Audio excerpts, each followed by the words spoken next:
committee meeting today. Just acknowledge everyone who's here and me tuku mihi aroha ki ngā mate o ngā wiki e rua, e toru, matua Bill Blake, Uncle Tamati Kens, and other loved ones that who have passed in the last couple of weeks. Zan, your sister, just a huge mihi to everyone who has lost them in the last month or week. And to start us, Councillor Lambert, can you please open with a karakia? Kia ora. I'd just like to add my own brother to that list of long list of people, and one of my cousins, Elaine, buried her on Monday. So. Ai, me karakia tātou, the Morrison karakia, tūtaua mai. Tūtaua mai I runga. Tūtaua mai I raro, tūtaua mai I roto, tūtaua mai I waho. Kia tau ai te mauri tū, te mauri ora, ki te katoa, haumi e, hui e, tai e. Kia ora tātou. Thank you, Chair. Kia ora. We have some members online. Kia ora Nikki, kia ora Sophie. Sophie, you have to pop in and out in today's meeting. No, yep. I'll be the same. And you're saying there's a 1 o'clock commitment that the two of you can't miss. Kapai, thank you. And just inviting Tanya Eden alongside me, because Tanya Hopmans gives her apologies to this meeting. Are there any other apologies? There are none. I'm happy to move the apologies. Can I have a seconder, please? Yeah. Thank you, Laura. All those who agree say aye. Aye. Those against, carried. Look, we've got a fantastic agenda today. Some of them are decisions, particularly around RMA changes, and some of them are information items and time to celebrate some achievements. So what we're going to do, team, is move a couple of items around. And the reason are because some talk to each other better. So what we're going to do is move the late item up to the first decision item, and then we'll follow on with the second decision item and the resource management reforms item. They fit nicely together. Any conflict of interest declarations to be made? No. If we turn back to the meeting minutes of the 12th of February, are there any changes to be made to those? There are none. Can I please have a mover? And thank you, Councillor Harding, Zan, and a seconder. Thank you, Tanya. All those who agree say aye. Aye. Those against, carried. Fantastic. Okay, so I'm going to hand over to the team now to take us through the proposed plan change 7. Just reminding the committee members, this is more procedural decision item more than anything. The plan change itself has gone through a very long process, and it has come to the stage where we sign it off and it becomes operative, and we only have a short time to make this decision. These decisions have mainly gone through the courts, through panels. So today it's not our job to make any of those changes in the plan change. We are here to allow the process to take place as it should. So on that, can I hand over to... Thank you. I'll run you through it. Oh, kia ora koutou. Most of you know me, but for those that don't, ko Belinda Aho. I'm part of the policy and planning team, and I'm going to give you an overview of PC7 today. A lot of you will be really familiar with this process, but some of you maybe not so much, so I'll do a brief recap at the start. So just a bit of history. This came from a very small clause in the NPSFM back in 2014 that directed regional councils to protect the outstanding values of outstanding water bodies. Before I kick off into these slides, I'm happy to take questions on the way through, and we can just stop at the relevant slide. In terms of what we'll cover today, I'll talk about the item purpose, quick recap, key aspects of PC7, the court's decision, and then next steps So in terms of this item's purpose, I think anyway you've summed it up. It's procedural only really. So this is to update the RPC on PC7 and to get the RPC to formally recommend to the council that the council formally approves PC7. The council must approve PC7. There's no discretion to alter or decline it at this stage. And actually, I'll just note that it does have full weight in decision making at the moment. Oh, that was my question. So how did we get to this point? So it kicked off over 10 years ago in 2014. It started with a national project actually that HBRC led in conjunction with MFE and Auckland Council. And then that took place for a couple of years, and that was to look for a set of criteria that you could apply across the country to identify a list of outstanding water bodies. And then it come to 2016, we kicked off our own HBRC plan change. That was quite comprehensive. That looked at around about 130 water bodies across the country, across Hawke's Bay, and we collected a lot of values on those water bodies. And then come to 2019, we notified PC7, and then as you see, it just went through the standard Schedule 1 process, and then we had an Environment Court decision a few weeks ago. So a quick recap on the PC7 purpose. So the purpose of PC7 really is to firstly identify a list of water bodies in Hawke's Bay with outstanding values, and then to put in place a framework to protect those outstanding water bodies going forward for future generations. And that was to give effect to the NPSFM. So in terms of what does outstanding mean and what is an outstanding value? So outstanding really is the best of the best. You're looking for something that really is conspicuous, eminent or remarkable in the context of the region. As you'll see here, outstanding values are different from significant values, and that's quite an important aspect of PC7. Outstanding values are more the intrinsic type values, and then when you move to significant values, all values, including those intrinsic type values, are significant values, but it moves into consumptive use values as well and economic use values such as drinking water, irrigation, commercial and industrial. So what are the key aspects of PC7? Well, there's 19 outstanding water bodies across the region. They're listed here and also on page 3 of the agenda item. And there's a map here which I'll blow up so you can see. So really the key aim of PC7 is to protect all the outstanding and all those significant values of the water bodies that you do see in that map.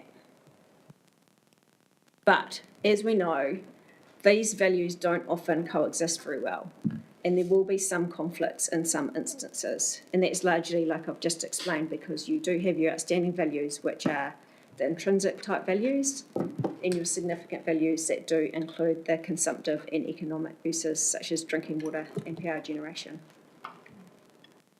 So to resolve this, PC7 has a process to, when conflicts do arise, then you run through the Te Mana o Te Wai hierarchy to resolve those conflicts. So first you give preference to the health and well-being of the water body and the ecosystems. Second, the health needs of people. And third, the social, economic and cultural well-being of communities and people. And then again, it does get complex because you will find that conflicts do arise within those own categories. And so the way that you deal with those conflicts is that the outstanding value will be given preference if there's a conflict within the category.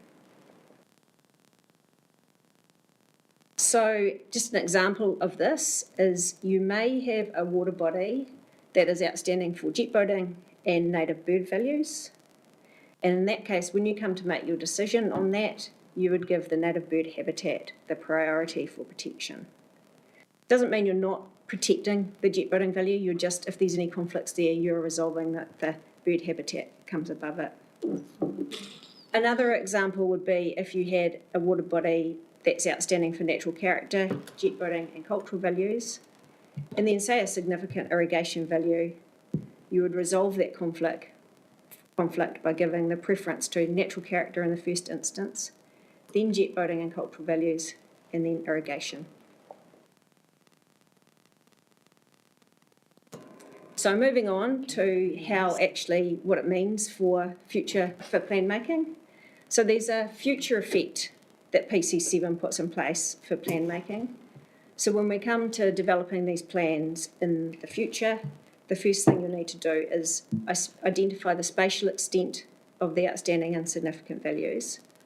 Now PC7 does come with a map of the water bodies. It's an indicative map, and then you'll be really going in and actually just getting the spatial extent and putting them onto the map as an overlay. The second thing you need to do is determine if those outstanding and significant values are stable or in decline, and that's one of the most important aspects to really make sure this works going forward. And then when you're developing your plan provisions, you'll need to understand or develop provisions that ensure that any new activities that are coming in within those water bodies are no more than minor. In existing activities, you'll have to develop provisions that protect the outstanding or significant values. Let that person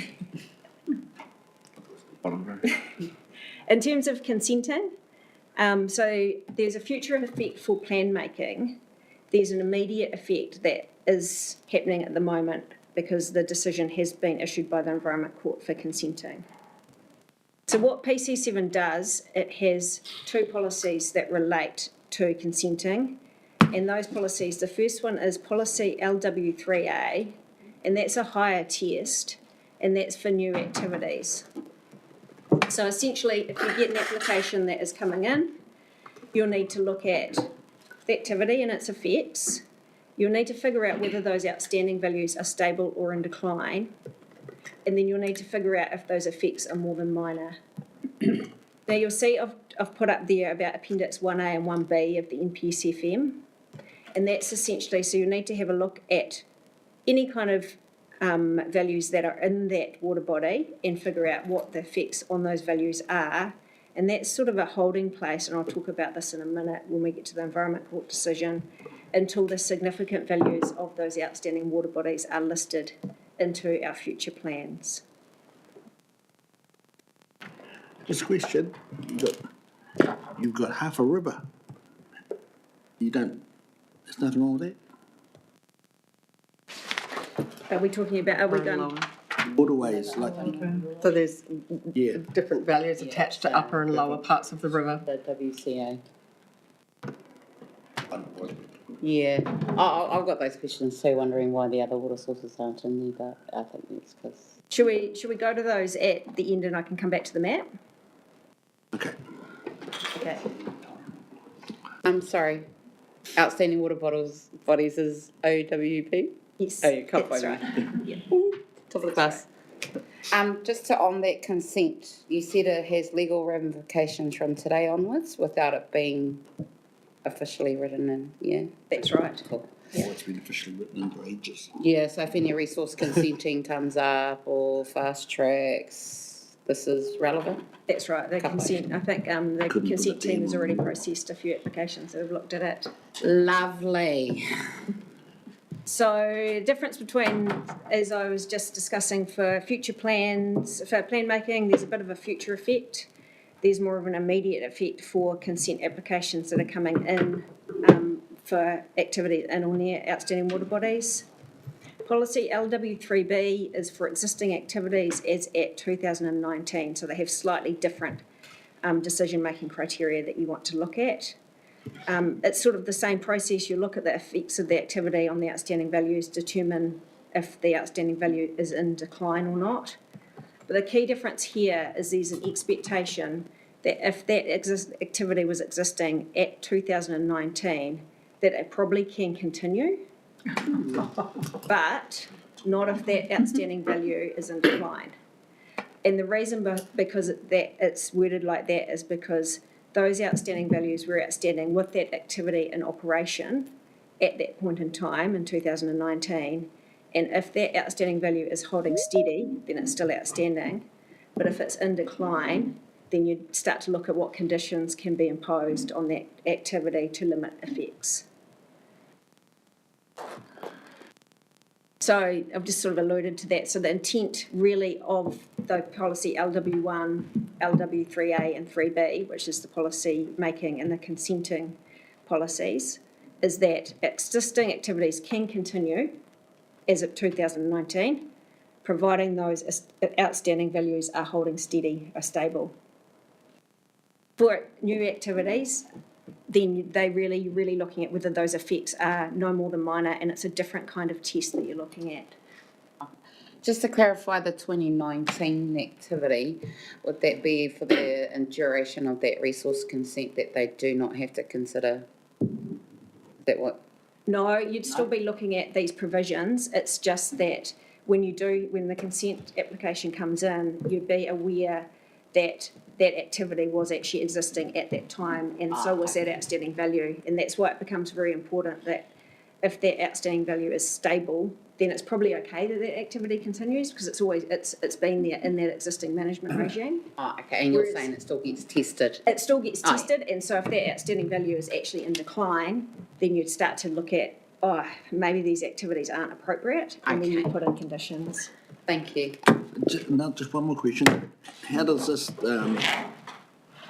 activities and that stack up against conservation or water conservation order? Do they override this? They don't override it.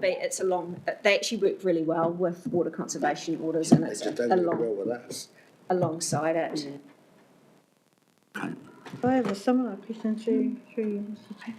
Madam Chair, we have a Waimari case in court with the Crown. It's Tata Tata Te Wairo, so I presume this will have That's good. no bearing on our. So if we win our case, that's quite groundbreaking with Ngāi Tahu. So that changes the game altogether, because I noticed Wairo River isn't in there. So it's the largest water body in Hawke's Bay, and it's not in there, so just want that noted as well. There are other ways.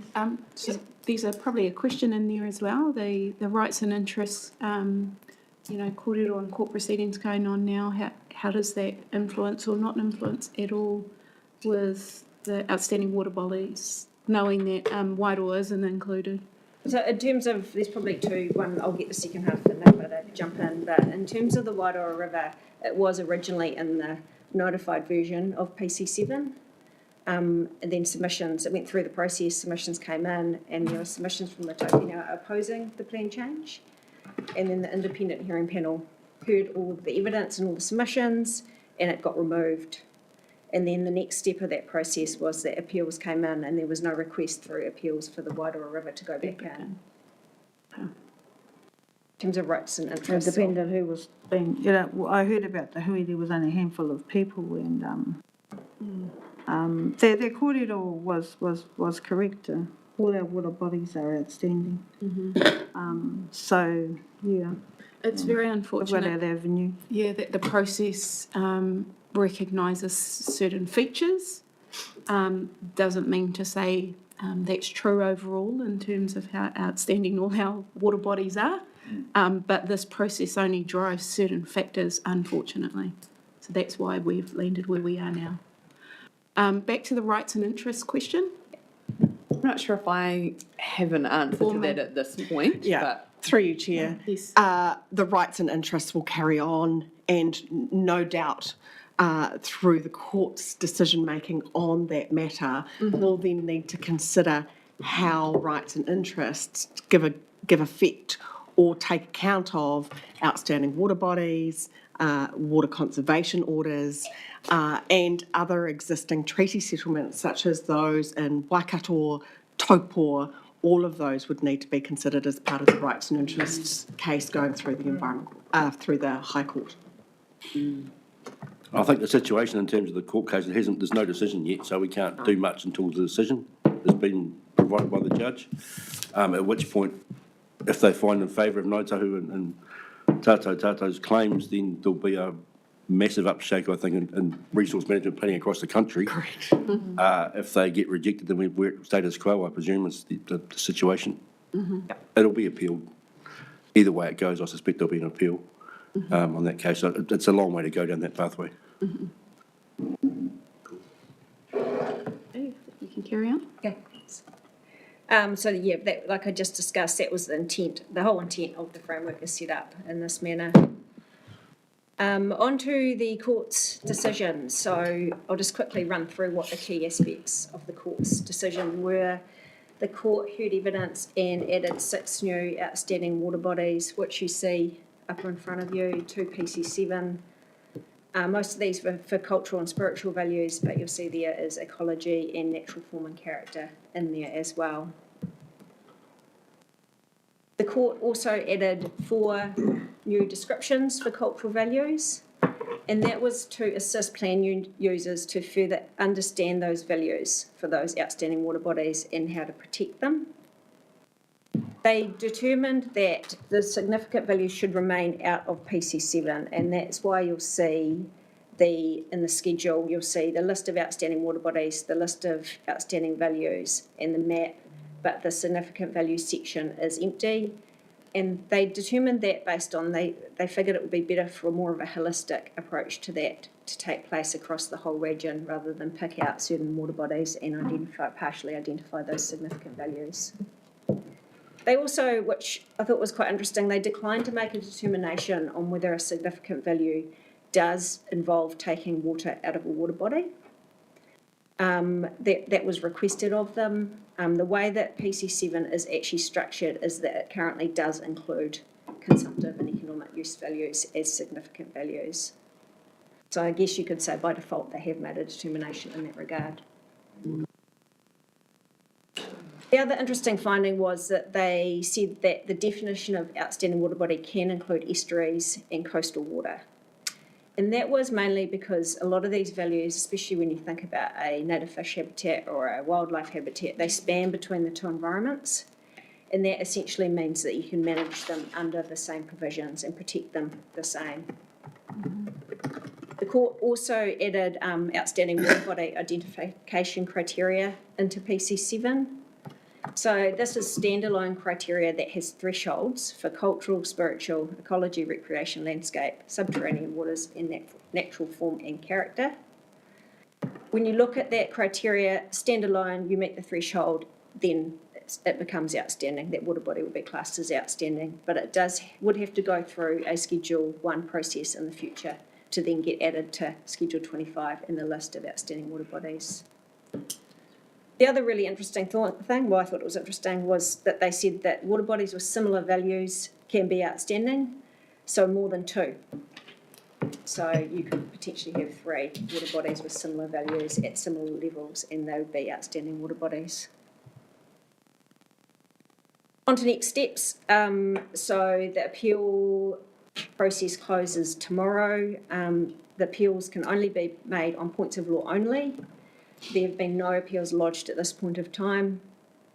There is one little step that the council needs to go back to the court and just update that map that you see at the back of Schedule 25, just to make sure all the water bodies are in there and the indicative location is in there.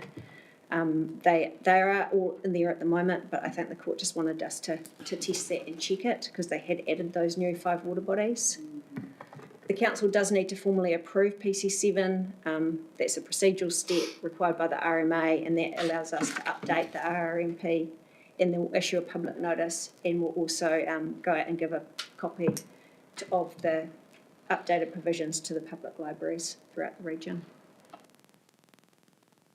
And so lastly, what we are asking from the RMP is that it recommends that the Hawke's Bay Regional Council approve PC7 and then also agree to us making the necessary arrangements so we can close the book on it really and move on and get it into our RRMP. Thank you, Belinda. Are there any further questions? You talked about a map. Were you going to put I can go back to that just in case there are any questions around locality? Yeah. Fair enough. Charlie, did you have any further questions? You had one around half water bodies. Oh, that was because it's on the Mohaka River, but it only goes down to Willow Flat. Yeah. We know the previous it only stops there because that's where the rafting used to stop. So good luck to them. Yeah. I've Just got a Jenny. systemic part. Do you want to? Do you want me to, so in terms of the half water bodies, it is based on where, so the court has done it based on where those outstanding values are in existence, and they've put the indicative location for that. The Mohaka has come in also because of the WCO, and there is, the NPSFM got updated in 2020, where anything that had a water conservation order over it also became an outstanding water body. That's all good now we bought the rafting. We'll go halves. Then what does that mean for the Mohaka plan change? It only goes up to there, Right. completion. It's up to the other half that you did. Any further questions for the team? Jenny and then Just a Zen. systems sort of a question. You know, when you're, the 2019 activities and how you determine they carry on, is there any attenuation processes or even any moderation on those things? So when you're making those calls, so 2019, a lot happens to a river between 2019 and 2025 in order to make decisions on the ongoing claim of, you know, an activity. So who checks? And so that's about moderation. How do you moderate those decisions made back then based on now? And how do you attenuate any of the fallout from that? Is that considered and put into the plan of managing that? It would be via, so the resource consent application, it would be via that process when it came in, then the consent officer would take all those things into account. So there is a bit of discretion in there where they would look at what were those outstanding, has the river changed, would be a question you'd be asking yourself. They'd look at those outstanding values and why and how they were determined back then and what's happening at the moment. And that a lot of it will be driven by the effects of the activity and what the effects are. So is it recognised by an attenuation plan or a moderation process that you utilise? Or is it whatever's available to you on a case by case? Because I'm just kind of mindful of it's first in, first served for resource consents, which is a pretty unprofessional, it's a pretty shoddy one. So first up, first served in 2019 is totally different from 2025. So I'm just trying to figure out what systems you might have in place, but obviously you're just using whatever mechanics you have available to you. Through you, Chair, what the plan change is saying is that those consented activities that were in place at 2019 can continue on those basis that Belinda's already spoken to. That's the decision from the court. And regardless of how those consents came to be in 2019, they were lawfully established in 2019. And so that's what that means by activities that were already lawfully established. And then when they come up for review or renewal, that's the time that the team would consider the values. Against the current. Against the plan that we now have, against the Plan Change 7. Thank you. Good as Anne. Kia ora, Chair, and through you, question for staff. I'm trying to understand the practical linkage between PC7 and PC9, the tank plan change. And just to further explain that, so the Heritonga Plains aquifer system is recognised in PC7 as an outstanding water body. So that means in relation to consent processing, there is a test there, it would seem, about whether that water body is in decline or not for cultural and spiritual values. So, interested in two questions. One is, what is staff's current view on whether there has been a decline in cultural and spiritual values since 2019 that would necessitate a reduction in allocation? And two, what is the process for actually determining whether there has been a decline in cultural and spiritual values? Because both of those things seem to be very important to the provision of water under the tank plan. Thank you. Great question. Yep. So through you, Chair, the staff are not in a position to assess cultural and spiritual values. That's not something that staff of HBRC do. We would be guided by tangata whenua on those matters. How does it link to Plan Change 9? The Environment Court will certainly need to take account of Plan Change 9 through its decision making as it goes through the process. You mean Plan Change 7, take into account Plan Change 7? Plan Change 9 will need to, the Environment Court will need to give effect to Plan Change 7 Yeah. through its decision making. Yes. Okay, so, but, sorry, I just for a point of clarification, I wasn't asking whether staff would make a determination on cultural and spiritual value change, just asking whether there was a pre-existing view or an understanding amongst council based on whatever information, Western science, discussion with tangata whenua, that there has been a decline, or is that unresolved at this point? Whether there has been? I think that remains unresolved at this point. Thank you. Any further questions? If not, can we go back to the recommendations? And a question is, if someone lodged an appeal today, what happens to the process? If an appeal is lodged today, we will be notified, and having taken direction from our Chief Executive, we would join as a party to that appeal, obviously, given that we are very interested in the decision. We have undertaken legal analysis of the decision. We do not believe, our legal counsel do not believe that there are grounds there for appeal. They have to be points of law. We don't believe there are any there. But certainly if there was an appeal lodged today, I would seek guidance from the Chief Executive to join as a 274 party, which would come from the CEO. Change the decisions. And then It would how not, change? it would not change the decision that we have, and the decision remains as it is now, lawful and required to be implemented through consents until such time as we had a decision on the appeal. Okay, and what puts us in the place to have to do it by the 31st of August?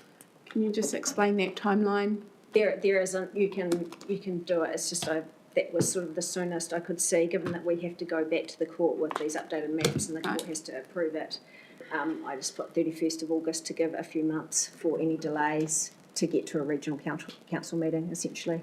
So there's no method behind that specific date. Okay, thank you. Sam?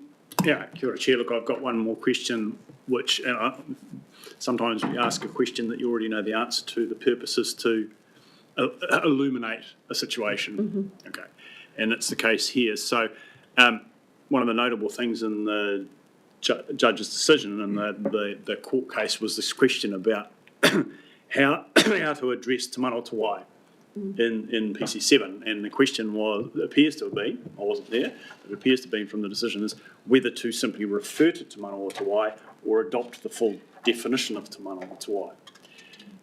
Court decision landed in adopting the full definition of Te Manawatū at various points in PC7.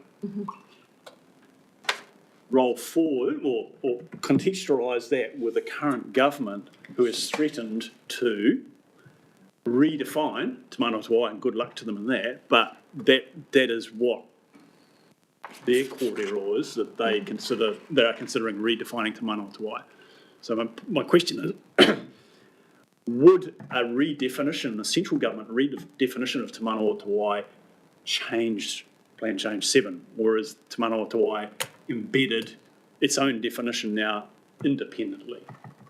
Through you, Chair, central government legislation can direct a regional council or any local authority to make changes in order to be consistent with that legislation. So that would be dependent on what changes central government makes to Te Manawatū, the definitions of and the directions to local authority to make changes in a plan to adopt that legislation. Thank you. Are there any further questions in particular around the recommendations that are placed here? So we have two, if we go back to our papers, is still the same two that's on the slide? Yes, good. Can I please have a mover of those recommendations since there've been no more discussion? Thank you, Laura. Brave. And second is Anne. Kia ora. Fantastic. PA all day. Laura, Laura, would you like to speak? I just think it's good for us to get our understanding of our waterways acknowledged and legislated and put into policies and plans, and that it's going to take effect today, given the long journey. I did like that, well, you know me, Zan, all about tank, but I think it does help support the outcomes in terms of how we see our waterways and water use. I'm happy with the decision the Environmental Court made, and I think on behalf of Tamati Pōkai Whenua, we would, given we got 10 of those outstanding natural bodies, be able to advocate a bit more for our people. So kia ora to the Environmental Court, kia ora HBRC, you do listen to us. Kia ora. Thank you, Laura. Zan. Kia ora, Chair. Look, firstly, I want to congratulate Belinda on her work, because this has been quite a journey, and I did, in a previous role, share little bits of her journey on this quite a long time ago. So I was just highly appreciative of the amount of work that's gone into this. It's certainly a landmark day for the Hawke's Bay environment. I think this certainly strengthens environmental protections in Hawke's Bay, but I would also observe that it doesn't absolve us as governors from meeting the challenge of balancing values to support our community in all the different ways it needs to be supported: environmental, social, spiritual, the whole 9 yards. So, and that is the ongoing challenge that we face, and that's the inescapable issue in environment management. It's finding an acceptable community balance for all of those values. Thank you. Kia ora, thank you, Zan. Are there any further speakers? Okay. We have the recommendations in front of us, and also all those who agree say aye. Aye. Those against? Carried. Thank you. Well done, team. Kia ora. Thank you, Belinda. Well done. A decade. A decade. A decade or more. Well done. Okay. I was in my 20s then. No. Okay, team, we move on to our next decision item. Yep. Thank you. Invite Anne Bradbury up to come and sit with us. So what we're planning on doing now is running you through a presentation that speaks to both item 4 and item 5. In item 4, you will have seen that it's to be read in conjunction, just to provide that background about what's going on with the RM reform. So I shall plug in and get that presentation up.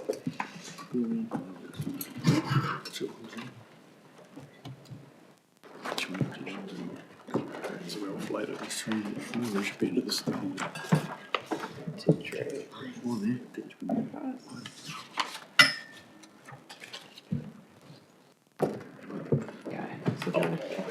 Sure.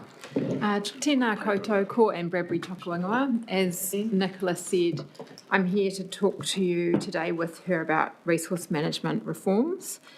In late March, the government announced more information on their proposals to reform the Resource Management Act. They released a blueprint of recommendations that Cabinet has also considered. And we had a workshop with the RPC on the 10th of April, and we ran through a lot of these changes. So the report, the information report, it just covers a high level of, covers these changes in high level, and that's what we're going to talk to you about this morning. These changes are quite important to the Council because the Resource Management Act underpins most of our statutory functions and responsibilities. So this diagram here outlines the changes. The government is proposing to have two bills that will replace the Resource Management Act, the Natural Environment Act and the Planning Act. Each act will be supported by one set of national direction. There will be one single regulatory plan for the region. The plan will consist of a spatial plan chapter, a natural environment chapter, and planning chapters. Okay.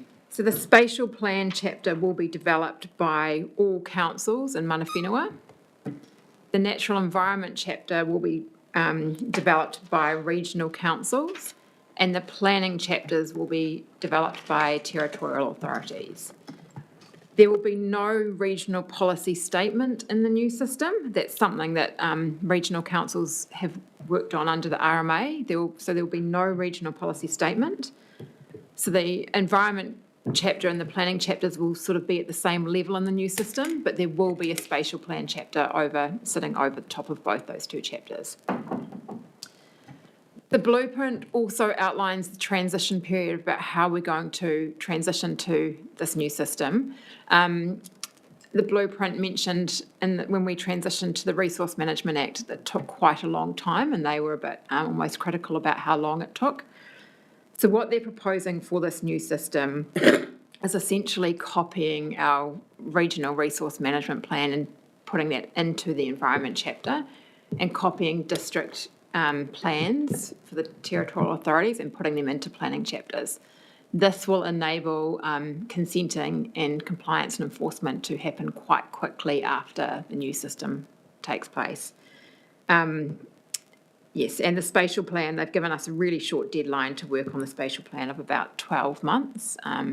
But within that 12 months, we also need to pass it to the minister at around 9 months for them to audit, so we're not quite sure how that's going to work. But so the transition, we think it's going to happen quite quickly.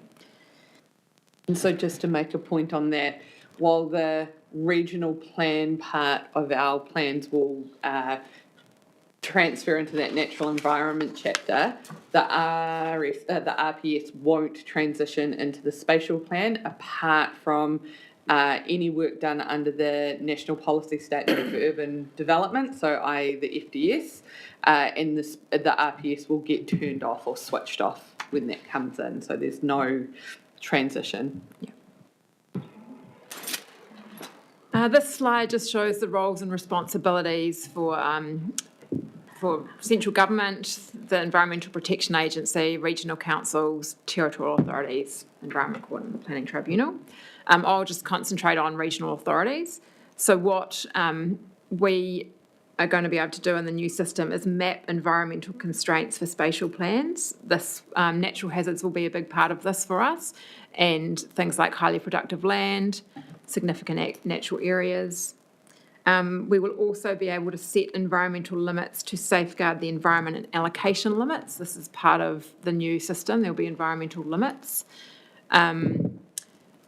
We will also be issuing natural resource permits, so there's just a bit of a name change there. So under the Environment Act, resource consents now start being called permits, and there'll also be environmental monitoring, amongst other things. So as well as the changes to the two pieces of legislation, the government is also proposing to introduce some new national direction and to amend some existing national direction. So an example of new national direction that they're hoping to bring in the next few months is the NES for Papakainga, and some things they're looking at changing and amending is the NPS for highly productive land and the NPS for freshwater management. Now, we've heard that different timeframes. This should be coming in the next few months. We've heard it could be coming in the next couple of weeks, but we don't know yet. But there's about 20 pieces of national direction that we're hoping to receive soon. Joyful. This is a timeline just showing you when things are going to be happening. So we expect these new pieces of national direction coming soon. In terms of the bills, we expect the bills to come through late this year. We expect the bills will be going through the select committee process in December and over the New Year period. We expect the bills will be passed into legislation prior to the general election next year, so around July time next year. And then we expect that in 2027, councils will need to be developing new plans. That's a couple of years away.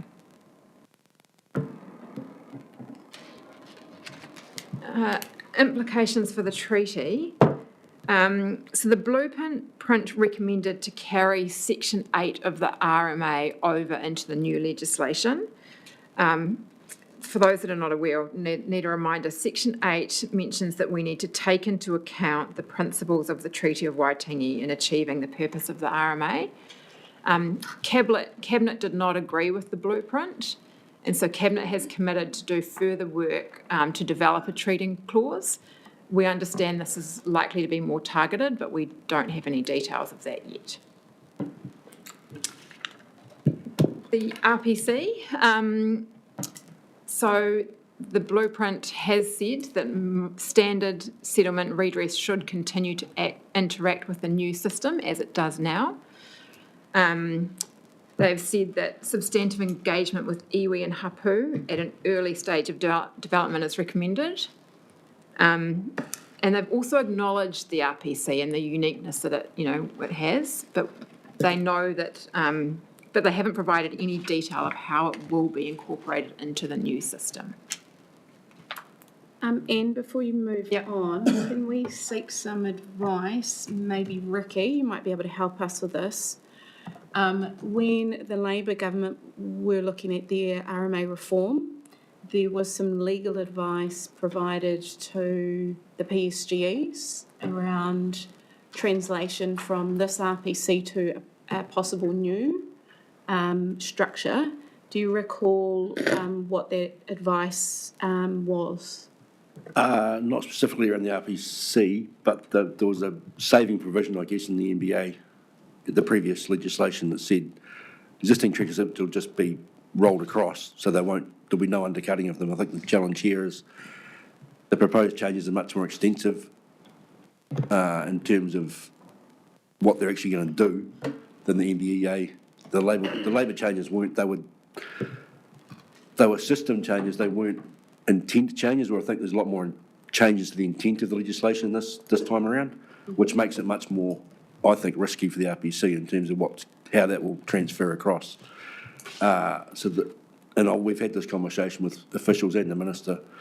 They've said they're going to uphold treaty settlements, but there's no detail on how that'll occur, which has caused Pōtau iwi chairs have said we're not going to participate in this process until we get some commitment to how that'll work. Because it's just too risky for us to sit at that table and be held up as participating in the process when there's no commitment to actually do anything positive on that front.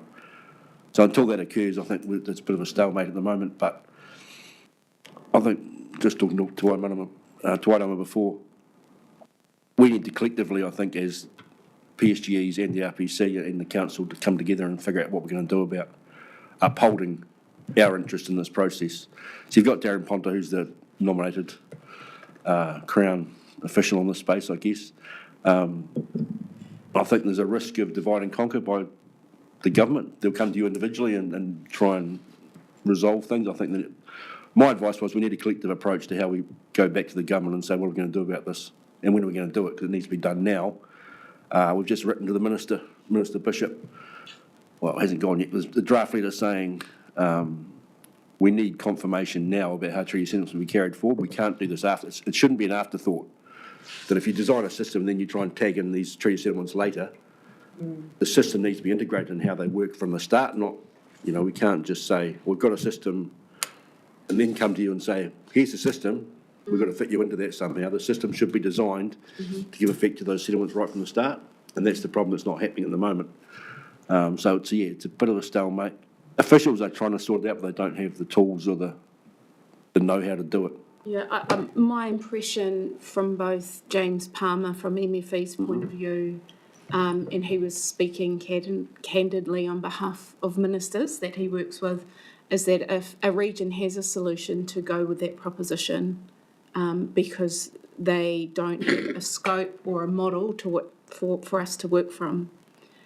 So I think you're right in saying that we as a region need to collectively get together and work this through to put in front of them. Nick? Through you, Chair, and just to add to that corridor, I think maybe there's two pieces to this. One for the RPC, together with the regional council, to be considering what its role and functions would be inside that system that's just been outlined. And then there's a second piece, which is very much the post-settlement governance entities piece, which is does that proposition, if the region can put that together, uphold what you feel has been delivered through your settlement? And I think there's kind of those two moving parts to this, and maybe it's for this table to come together and get some work through how would we work the RPC into the system, and then, as I say, not secondary to, but alongside that, for the PSGs to come together and then figure out, is that doing what they want from their settlement point of view? Because there's both the RPC and then there's the legislation that you're engaging with. We talked about Section 8 in terms of the Treaty of Waitangi principles. There's also Sections 5, 6, 7 and a whole lot of other provisions throughout the Act that provide a hook, I guess, for Māori issues to be considered through the process. So recognise and provide for the range of Māori and their culture, their ancestral lands, waters, wahitapu and other taonga, kaitiakitanga, customary marine rights, all of that stuff. If that stuff's taken out or shifted into a lesser weighting, I guess, or a lesser standard that we've got to apply, that also undercuts the settlements. Mm-hmm. So it's not just the RPC, there's all the provisions in the RMA need to, we need certainty around how that stuff will be carried forward, so that they can't give us that, particularly around section of the Part 2 stuff, the Section 5, 6, 7, 8 stuff, how that will fit into the new system, and that's critical, I think, for settlement, so that the RPC, yes, that's an important, and that's the part we need to figure out. We've also got to keep an eye on the other, how those provisions that we're interacting with as the RPC are carried across, or equivalent. If it's not exactly the same, then what's the equivalent language they're talking about using? Yes, thank you.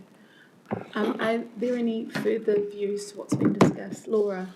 I just want to flick back to 3 around how we're co-designing these chapters. Given what Ricky's just spoken to, could the Hawke's Bay Regional Council make a commitment to co-design with Mana Whenua?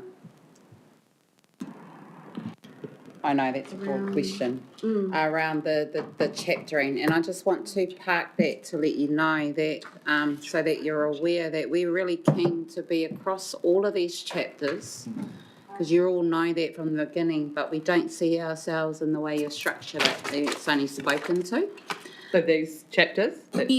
Yeah. So just given what Ricky's just saying around compelling and all those sorts of legal jargon, kupu, there could be like a commitment to co-designing through the PSGEs.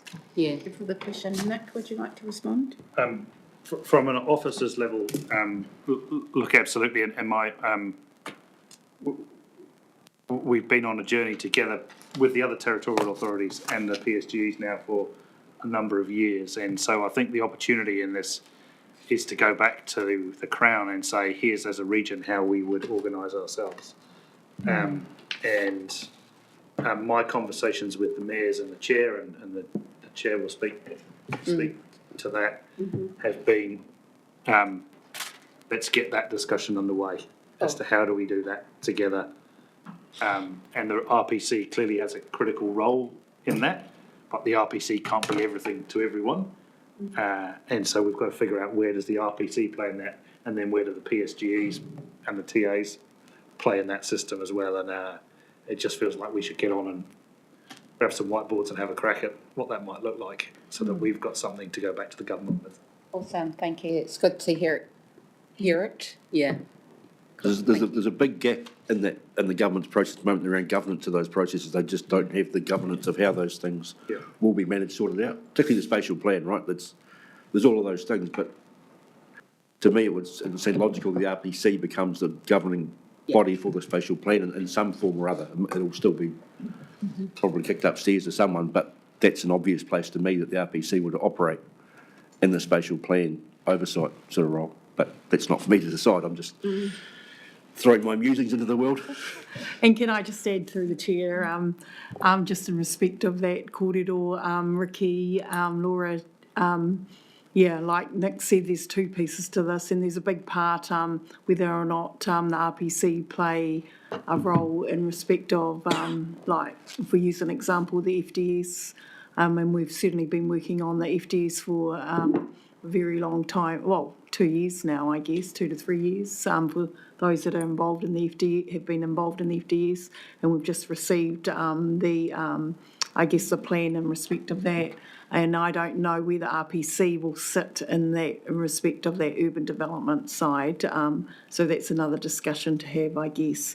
But Nick, in respect of what you said, I think it's really important that we do get the whiteboard out and have a discussion around that, because I know some of the PSGs are already discussing now where we go in respect of the work that we have done in the past with Darren Ponter, I guess, and separate treaty settlements, but it's time that we do get together and put a proposal forward to central government around some of those things. So I'm not sure what you've got in mind, Nick, but I'd be, I guess the PSGs would want to hear about that. Sounds promising. Sounds promising.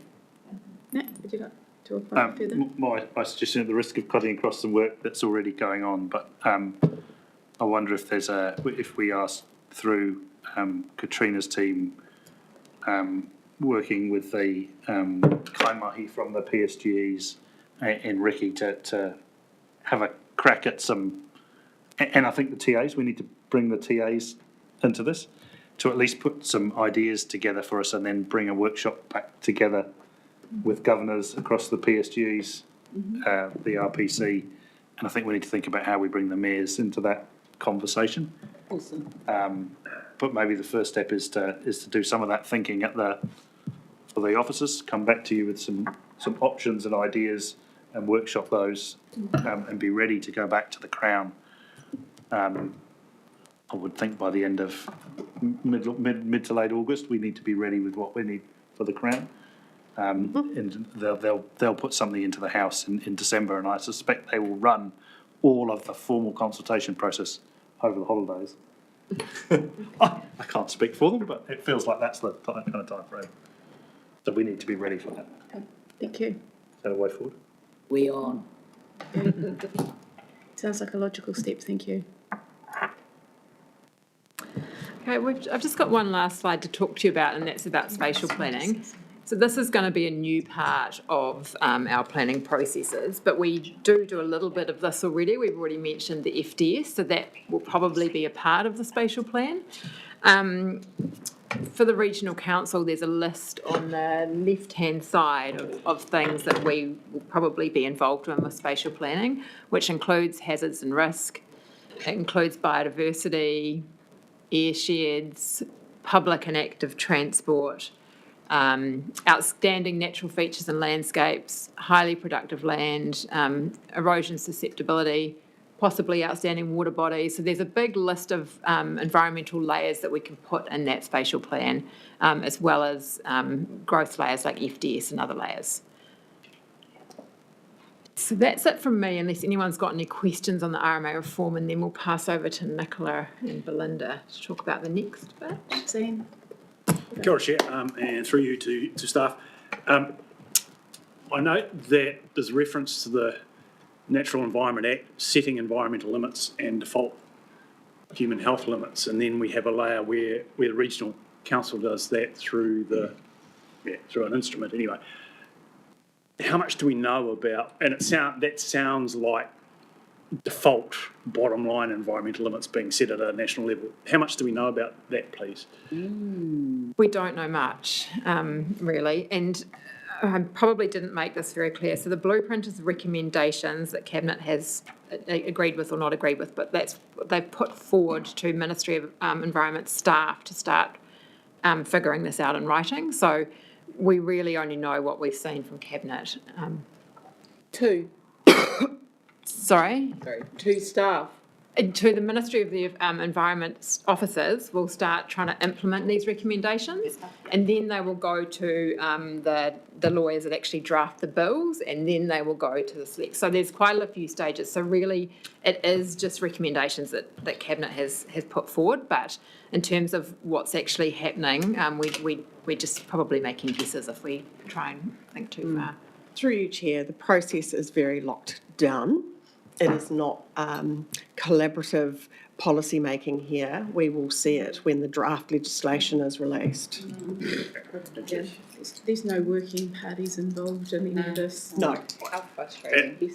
So I do have another question on another subject, I think, which is in our control, and it's just around the highly productive land. And just wonder if staff can explain how we're managing as an organisation this tension between the requirement to map LUC 1 through 3, but a government that's, and a timeframe around that, but then a government that's flagged that they're taking LUC 3 out of that. So if we could just have an explanation about what we're doing, how we're coping with that, please. Yeah, I might just invite Saul up, who's our planner who's been working on this. We've had advice from, we've had advice from Ministry that they will be removing LUC 3 from highly productive land. So we're just looking at LUC 1 and 2. Saul's been working with the TLAs quite closely on this one as well, so I'll pass over to you. You stole my thunder. Kia ora koutou katoa, ko Sorgatsu tōkunga. Yeah, like Nicola said.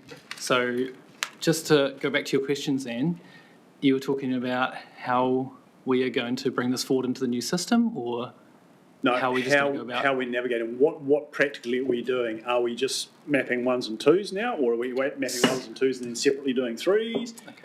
And actually, and I'm also interested to know how those determinations are made, if we've got time to talk about that. So currently, as we know it, is 1 to 3, but we do have the indication that they're going to remove 3. We've heard that multiple times. We do know that is coming, right? So we can look at the LUC 1, 2 and 3 layers all separately, and when legislation is changed, or when the NPS, National Policy Statement for Highly Productive Land, is changed and LUC 3 is removed, we can then remove that layer.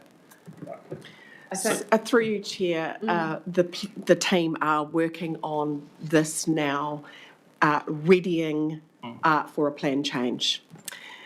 So we will bring you lots of information about this in due course, and you'll get to see that before we propose it to notify.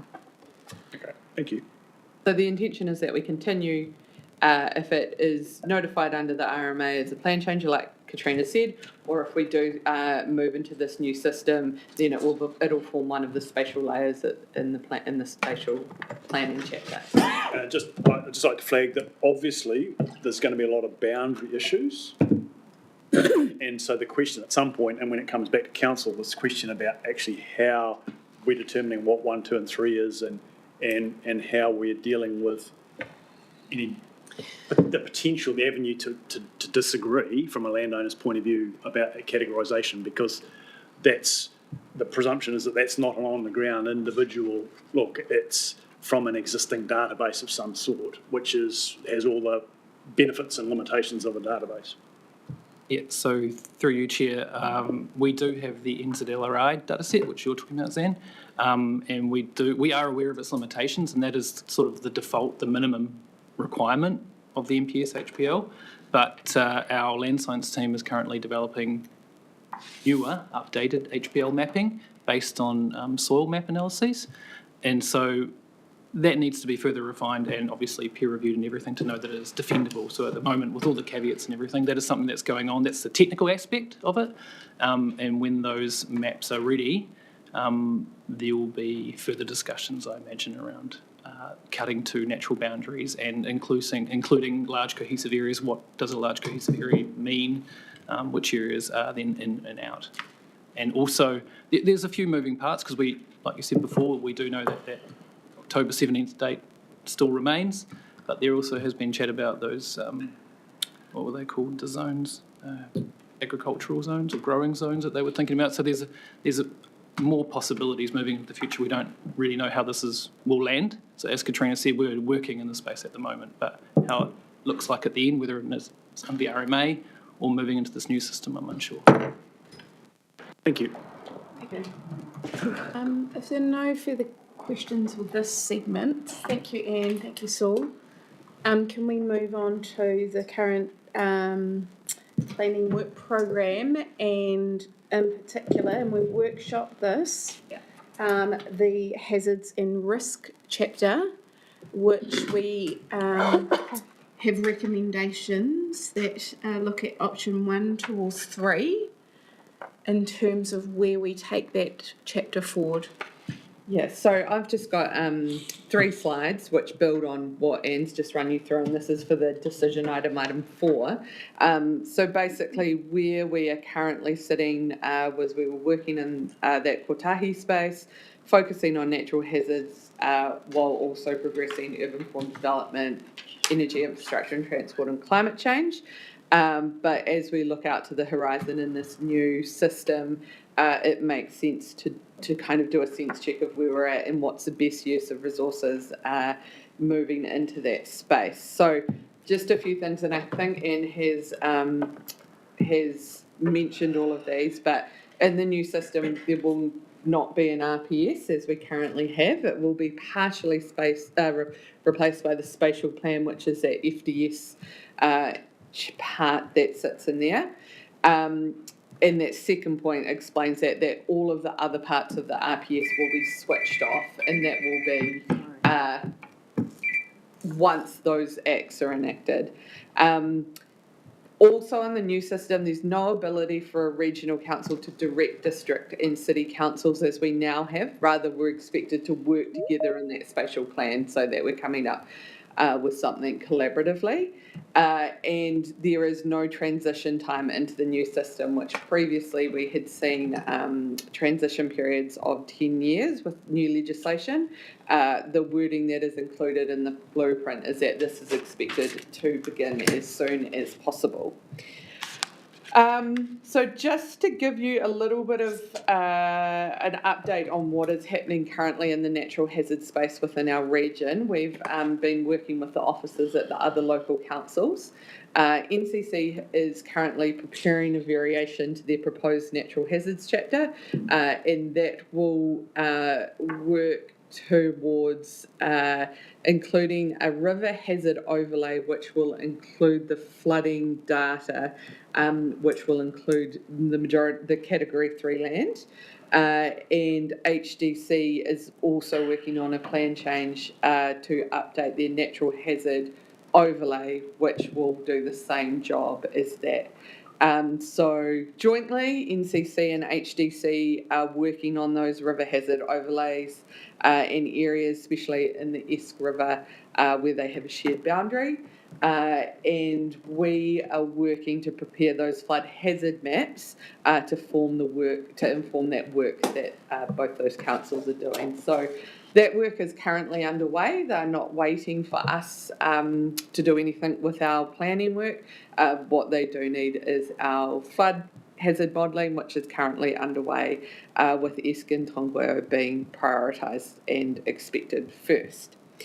So with all of that in mind and what we've run through in the paper, which I will take as read, there were 3 options in the paper. We, after some conversation around this, have had a 4th option for consideration today. So the first option is to continue with the current work program as it is, in notifying an RPS in early 2026. Option 2 would be to prepare a change to the current RPS, focusing solely on natural hazards and risks, so that's just the RPS bit. Option 3 would be to prepare a plan change solely on hazards and risks, including the RPS and the plan, which would allow you to include rules. And option 4 would be to pause the RMA planning work and focus on being prepared for the shift into the new system, which that would include the hazards and risks. I think we also kind of workshopped an idea which might include a little bit of option 3 and option 4, which would be ultimately, when you're looking at hazards and risks, the first step in any process, whether it's the RMA or the new system, is to understand what hazards and risks we have in the region, not just flooding, but climate change, coastal, earthquake, tsunami, etc. Because the last thing we would want to do would be to move people out of one hazard area into another. And then the second is to figure out where those hazards exist. And so that initial piece of work of understanding our hazards and where they physically are located would inform us really well in both systems going forward. So that's the fourth options that's been added to the selection today. I don't know if you had anything you wanted to add to that. No? Well, I've captured that about right then. Thank you, Nicola, and thanks for considering an option 4. Can you talk to the capacity of our teams in terms of those options and being able to deliver in a really tight time frame in terms of RMA reform? In terms of delivering into the new spatial plan? Into the new spatial plan.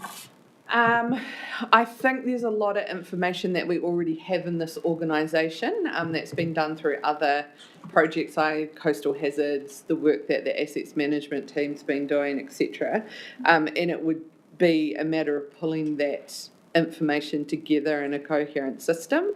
The spatial plan, as it's outlined in the blueprint, works on using available science and what we currently know, and it specifically says that where there is data that might need to be improved, that doesn't give us a reason not to include it, but we develop a plan on how we are going to improve that information going forward. So I think there's probably a lot that we already have, and we could pull together in a more coherent or comprehensive manner.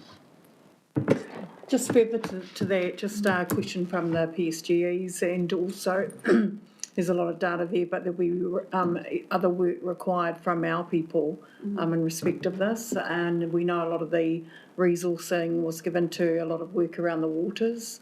So I guess this is extra workload for our people. So we'll be seeking extra resourcing for PSGEs around the hazard work. Yeah, would that be a fair ask, I guess? Through you, Chair, absolutely the team would anticipate continue working with the Joint Technical Officers Group that includes our staff and the PSGEs. In terms of resourcing, I can't commit to that. I know you can't commit now. Because there is no funding available at this point in time. I think in response to the Chair Hiniwai's question about capacity, I think internally the HBRC team can pick up the work. I don't think we've got capacity to do a plan change, with all due respect, on an RPS or a plan change and get it through the Environment Court before likely changes come at us from central government. We do have significant involvement in tank hearings going forward, beginning already underway now and through into next year. That will create significant workload for the internal team, but that also impacts on some of our PSGs or Taiwhenua as well. So yes, there is capacity constraints in terms of funding. There's capacity constraints in terms of technical and staff availability, but we will work to pace on that. Yeah, and we just like it noted that there's capacity constraints from our side as well, obviously. So that's why I've raised it, and we want it up in the lights so you're aware of our constraints too. So kia ora. Yeah, and I would expect that we work with goodwill as we have, and that relationship will continue. Absolutely. Thank you. Dan. Kia ora, Chair. Through you, as usual, question for staff around separation of hazards and risk from climate change. Paper notes at 20 that there's a significant interaction between those two, and it recommends that this work continue. I'm not quite sure whether that means that actually the intention is to continue with some climate change related work, or simply to narrow down on existing hazards and risk. And I just also note that I think anyone that don't know, but we have the regional climate change risk assessment now. So there is a tool sitting there which could make it the barriers to addressing both risks and hazards and climate at the same time, and taking both of those together is possibly easier now than it was a week ago. Yeah, and so I would, in answer to that, it would be my position that climate change would be included because of its, the way it's so interwoven with natural hazards. And I think you have to look at future scenarios which climate change will predict in terms of that spatial planning to make sure that we're making really informed decisions. So I think that would be another piece of work that we would use to inform the risk assessment, would help to inform the bigger picture over here with natural hazards. Yeah, I think what you might find is, and the challenge would be whether because you might have to extend the boundaries of the climate bit outside of natural hazards and risks. There are elements of that you may want to consider as to whether they are appropriate to bring into an RPS or not, and they're more sort of social things. And so that would be possibly the challenge about whether you could do that complete piece of work or not. But on the surface of things, I'd far rather have an assurance that your climates and hazards bit is going to take into account future climate rather than just current climate. Absolutely. Nicola doesn't sleep those in. Kia ora, Sophie.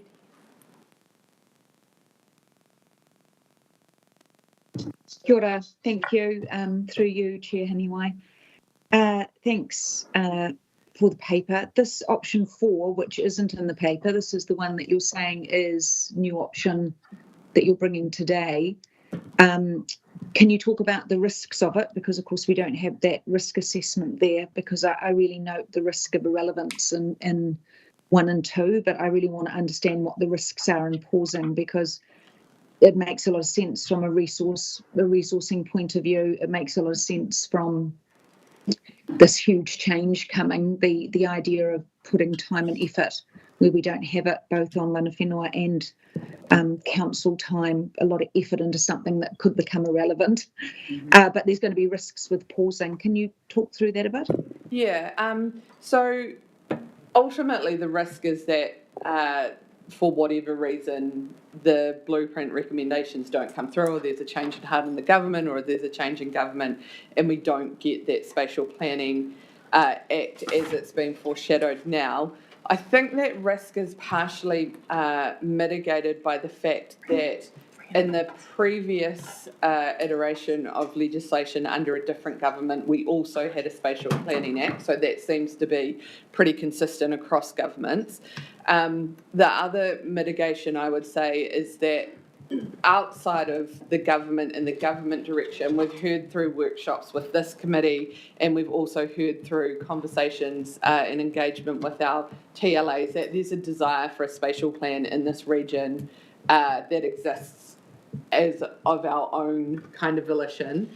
And then probably the more practical mitigation in terms of that risk would be what I was speaking about before, that whether or not, that first chunk of work that you're doing, which is identifying the hazards and figuring out where they are, exists under either this approach with the spatial planning or under the RMA approach. And then even the next conversation that you're having around those hazards and risks, which is really the community's tolerance to those, still continues in both systems. So you can actually go quite a long way into this work, I think, before having to pick the eventual path. And it's a matter of which way you present that, whether it's through a spatial plan or whether it's more traditionally through a set of policies and objectives with supporting maps. So that would be my assessment. Happy. Thank you. Any further questions on the options?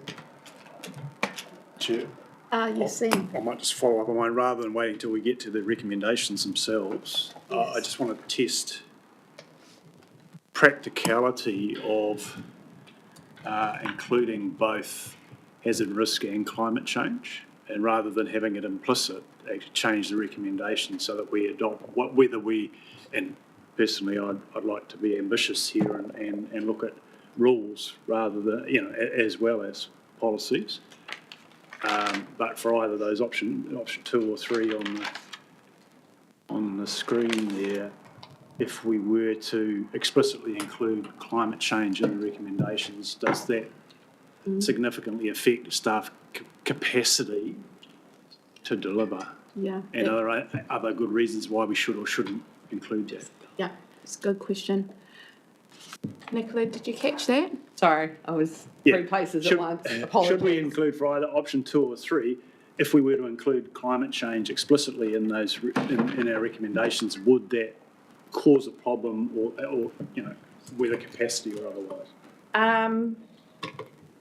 I don't think so initially. I think, like I said before, we've got a lot of that work and we would be, through that process, layering up those pieces of work anyway. So I think, and that's the beauty of a spatial plan, right, is that you're layering up all of the information to create that lens that you're looking through. So, no, I don't think so. Thank you.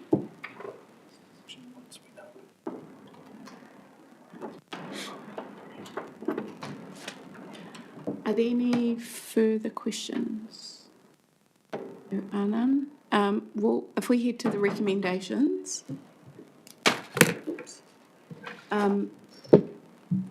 if we can have a mover of the recommendations in considering what Zan has alluded to in terms of climate change, then would you like to propose a recommendation?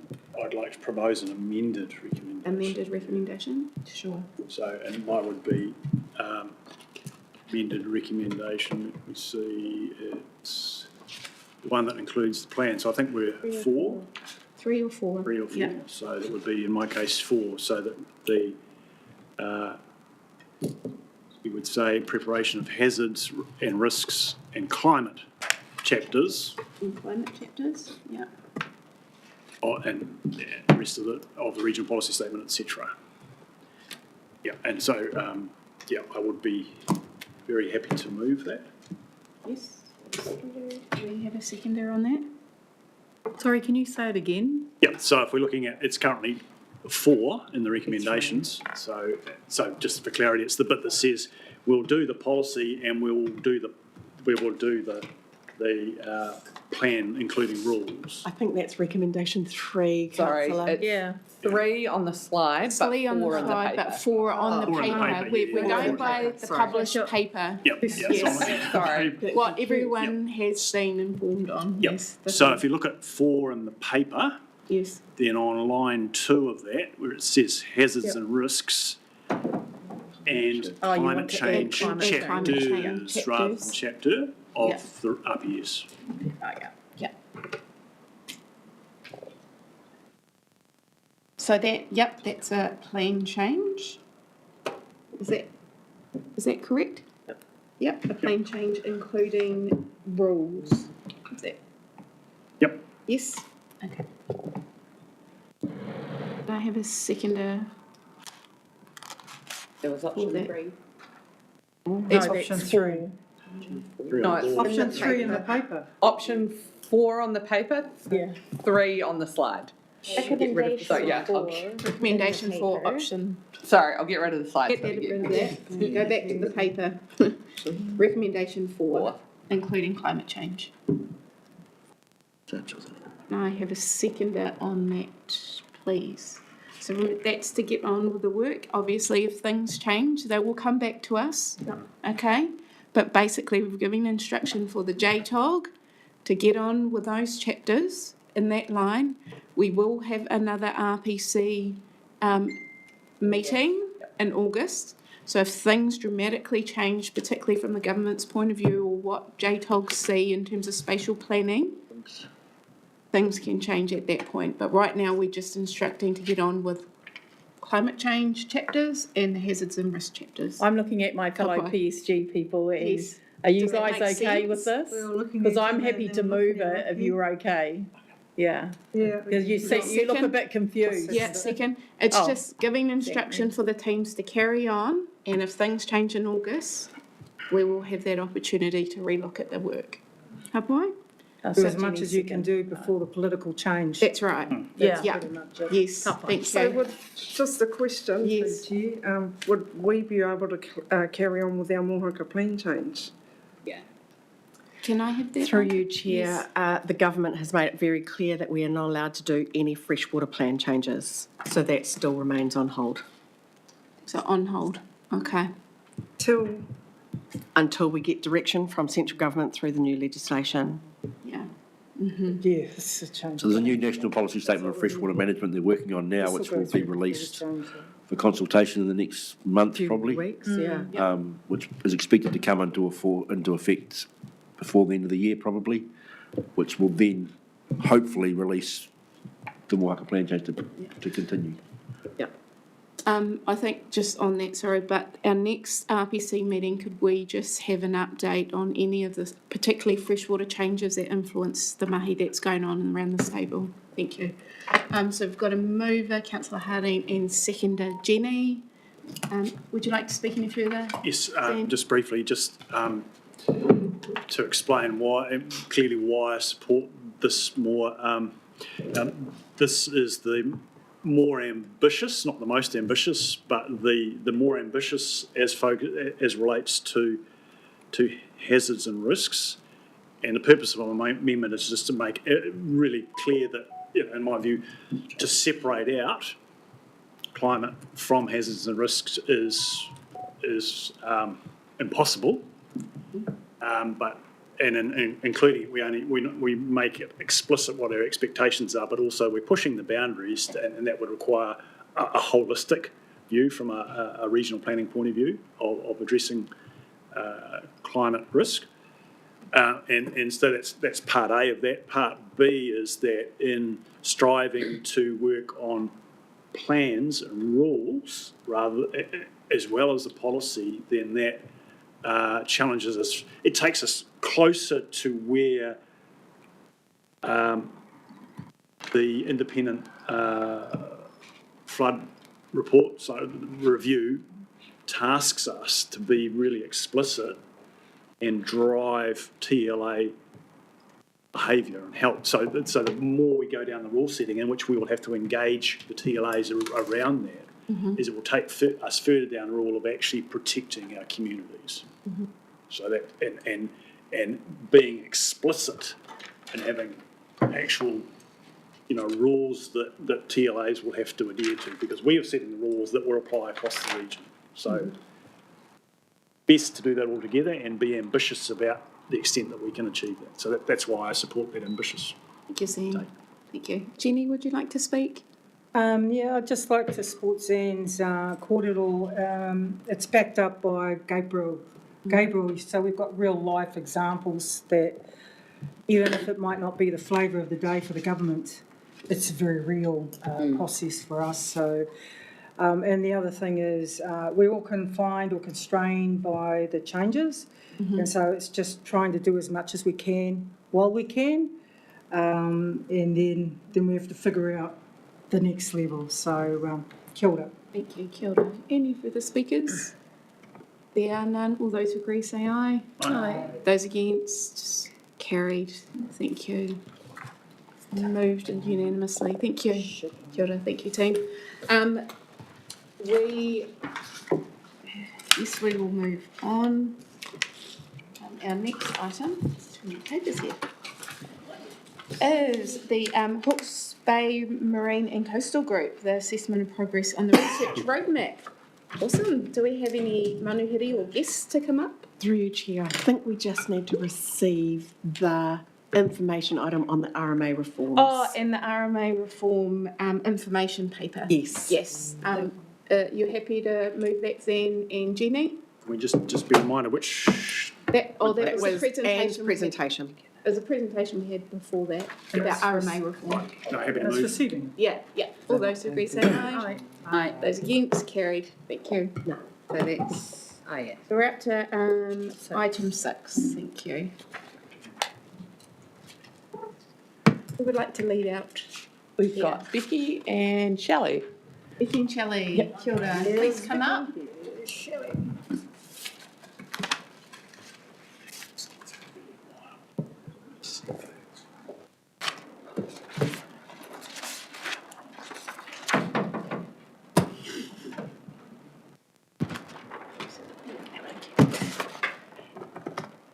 Such a lovely place.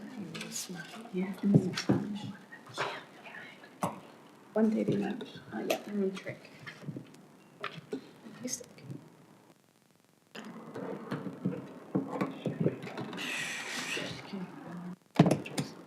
I've had some tech issues lately. It's Oh okay. my God, it's Here we go.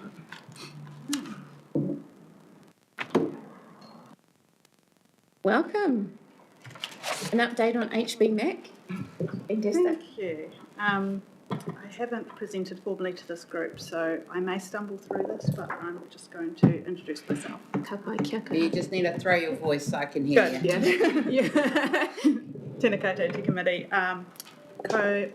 Ko Tainui Te Waka, ko Ngāti Toa, ko Ngāti Maniapoto, ko Te Ati Awa Oku Iwi, ko Shelley King Toko Ingawa, no Te Tau Ihu o Te Waka a Maui Aho, ki Peka Peka Aho e noho ana, he kai whakamaheriheri Aho e mahi ana.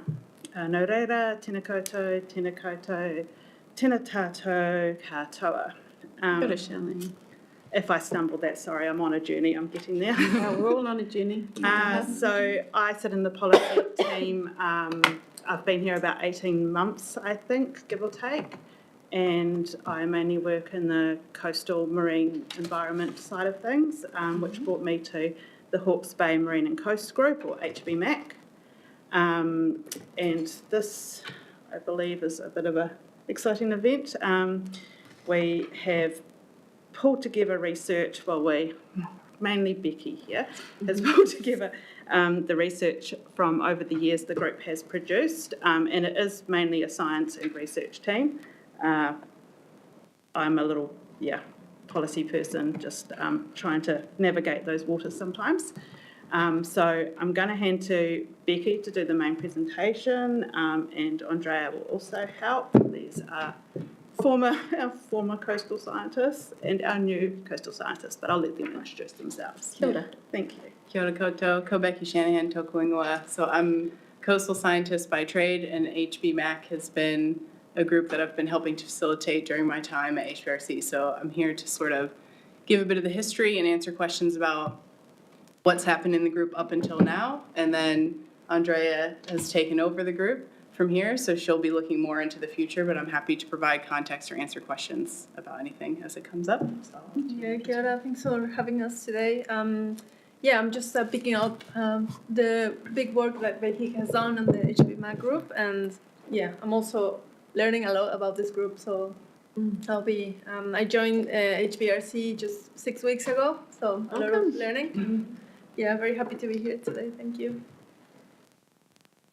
Cool. So I'll just give a little bit about the history of the group. Also just wanted to shout out, we do have, at least John is here from the HBMAC group today.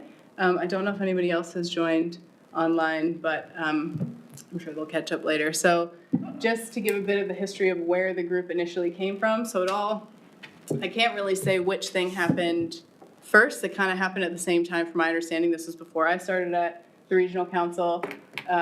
Basically, Legacy, which is a recreational fishing advocacy group, sent a letter to Hawke's Bay Regional Council to say, what are you doing about the coast?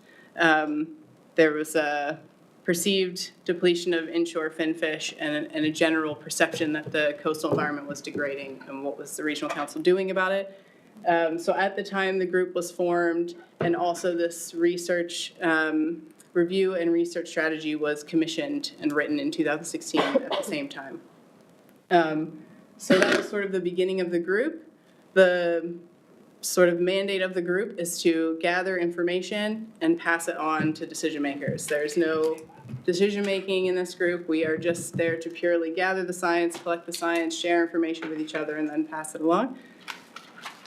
The membership has sort of evolved over time. In 2018, the group wrote a research roadmap, which sort of summarized the stuff from that report and also talked about the actions that the group felt needed to be done going forward.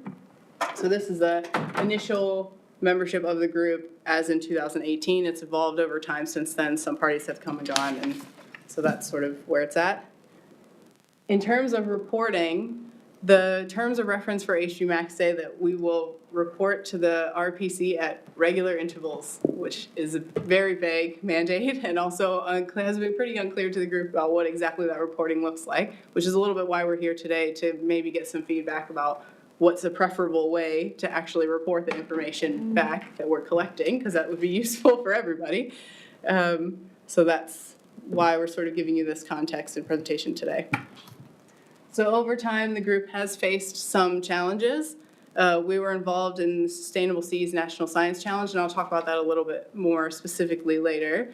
But some of the challenge that we faced was that that project was quite all-encompassing. So it was very time-intensive, and we learned a lot from it, and it was super useful, but I think it dragged away from sort of our core focus, and we lost a little bit of our direction in focusing so much on that project. The cyclone, obviously, as with everyone, members were busy doing other things, and, we had to try and scramble to find funding for science and all of that kind of stuff. And then also some of the members have been frustrated that we haven't been reporting and feeding our science up better, and so they've started to sort of maybe peter off a little bit in terms of attendance. But it's not all negative. We have had some really big successes. So in terms of that research roadmap that was written, and I'll discuss it in a few minutes, we have spent time filling in some of those research gaps and things that were highlighted in that initial review that we still didn't have information on. The National Science Challenge of Sustainable Seas reached out to our group because it already existed, and they were really excited about that existing relationship, and so they were happy to join with us and do a project together with a group that was already working together as opposed to trying to formulate something off the ground. So that's pretty special for the group and the region as a whole. We've received some national recognition in various ways through reporting or, the Prime Minister's Science Office has highlighted the group as being a, great example of working together on a national level, which is really great. And after the cyclone, we really came together to talk about what everybody was doing to make sure we weren't actually overlapping in some of the stuff work that was being commissioned, and how we were going to work together to make sure we shared all the data, and have still been sharing that data since then. So there are some really good wins from the group existing. The roadmap was written in 2018, and it has the vision up there to achieve a healthy and functioning marine ecosystem in Hawke's Bay that supports an abundant and sustainable fishery. And I know the group worked really hard on nailing a lot of the wording in the roadmap, and that it was quite a big collaborative effort to get it all together, and took all the members a lot of time. And there are 3 core research themes in the roadmap: so terrestrial and coastal linkages, ecosystems and habitats, and fisheries. So what we thought we'd do is just give a super brief flavor of what each of them is about, and maybe give a case study example of some of the stuff that we've done. Happy to talk more about any of the science at any time, but also didn't want to, we appreciate this isn't necessarily a science committee that wants to hear detailed papers and stuff, so this is why we're here today, to sort of get a bit of a steer of what you're interested in hearing. So the first one is the terrestrial and coastal linkages research theme. And the key outcome is to underpin integrated management and better environmental outcomes. So the research that has fed into this so far has given us a better understanding of some of the environmental baselines and conditions for land use to reduce or mitigate impacts of sedimentation, which I know is a focus that we had in some of the workshopping for the RPS stuff, the sedimentation in the coastal marine area, and also the fates of contaminants and their impacts through some modeling and just other research that we've gathered. And some of the stuff that HPMAC members or the group have done is provide support for tongue and whenua monitoring and species management and some sustainable land management. And so what I was going to talk about briefly is just the Sustainable Seas Project. They worked with us. The project was it took quite a long time, but one of the things that we created was a systems map. And I don't intend for you to actually read this because it's very complicated. I left it in tiny text on purpose because there's no need to read the whole thing. It would be a whole nother presentation to try and go through what this is.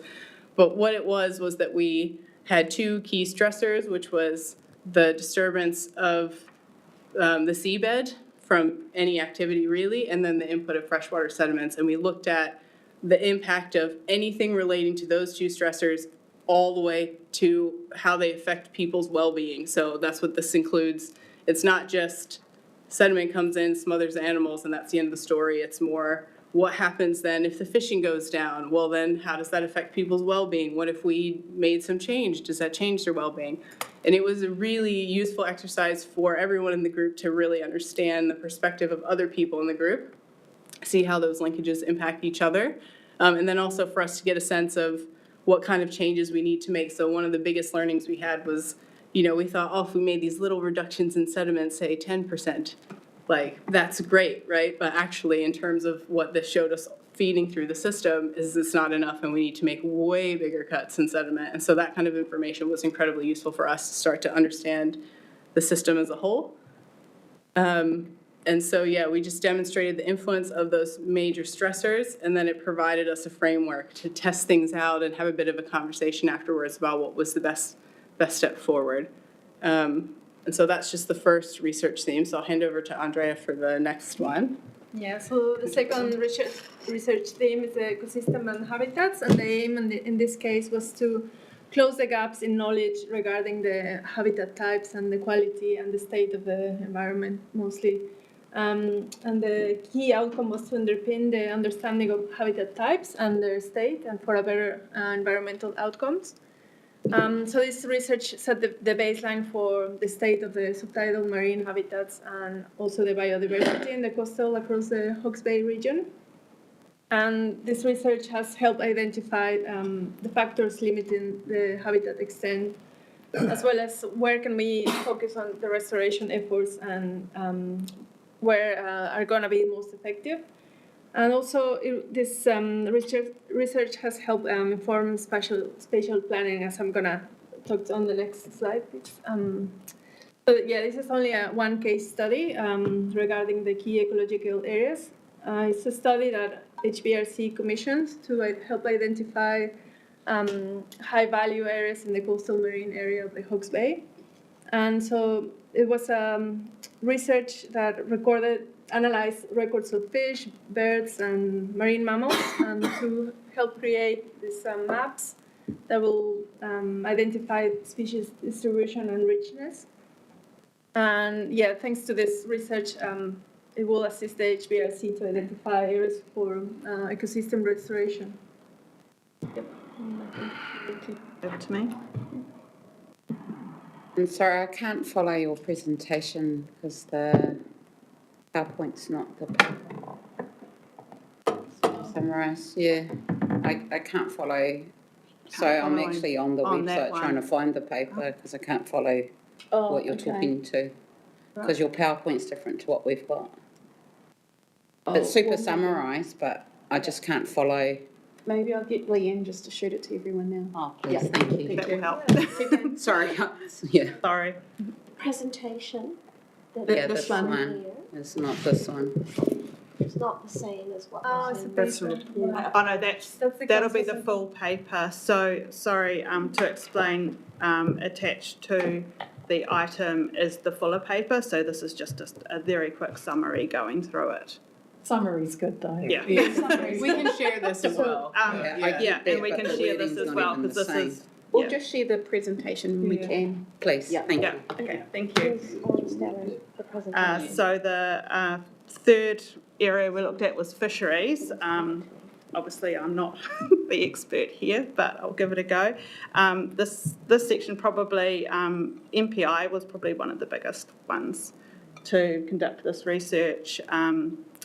But this was to understand the biology of our commonly fished species, their habitats, so looking at the growth of species, survival, things like nursery habitats, and looking at the fisheries themselves, so the catch efforts, changes to fish stock, and included in that was fishing practices, ways we fish, etc. So quite a huge body of work, I would say, in that area. And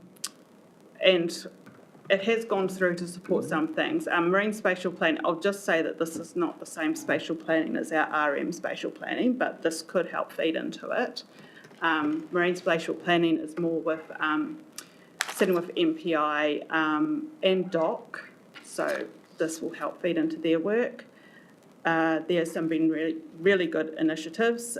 So the artificial reef off Pania Reef sort of came out a little bit out of HBMAC, and I would go to see it's one of the biggest wins of this project, just for the collaboration of the people coming into it across the organisations and the outcomes that we're getting from that reef. So I think that's probably one of the nicest ways to see research actually coming together.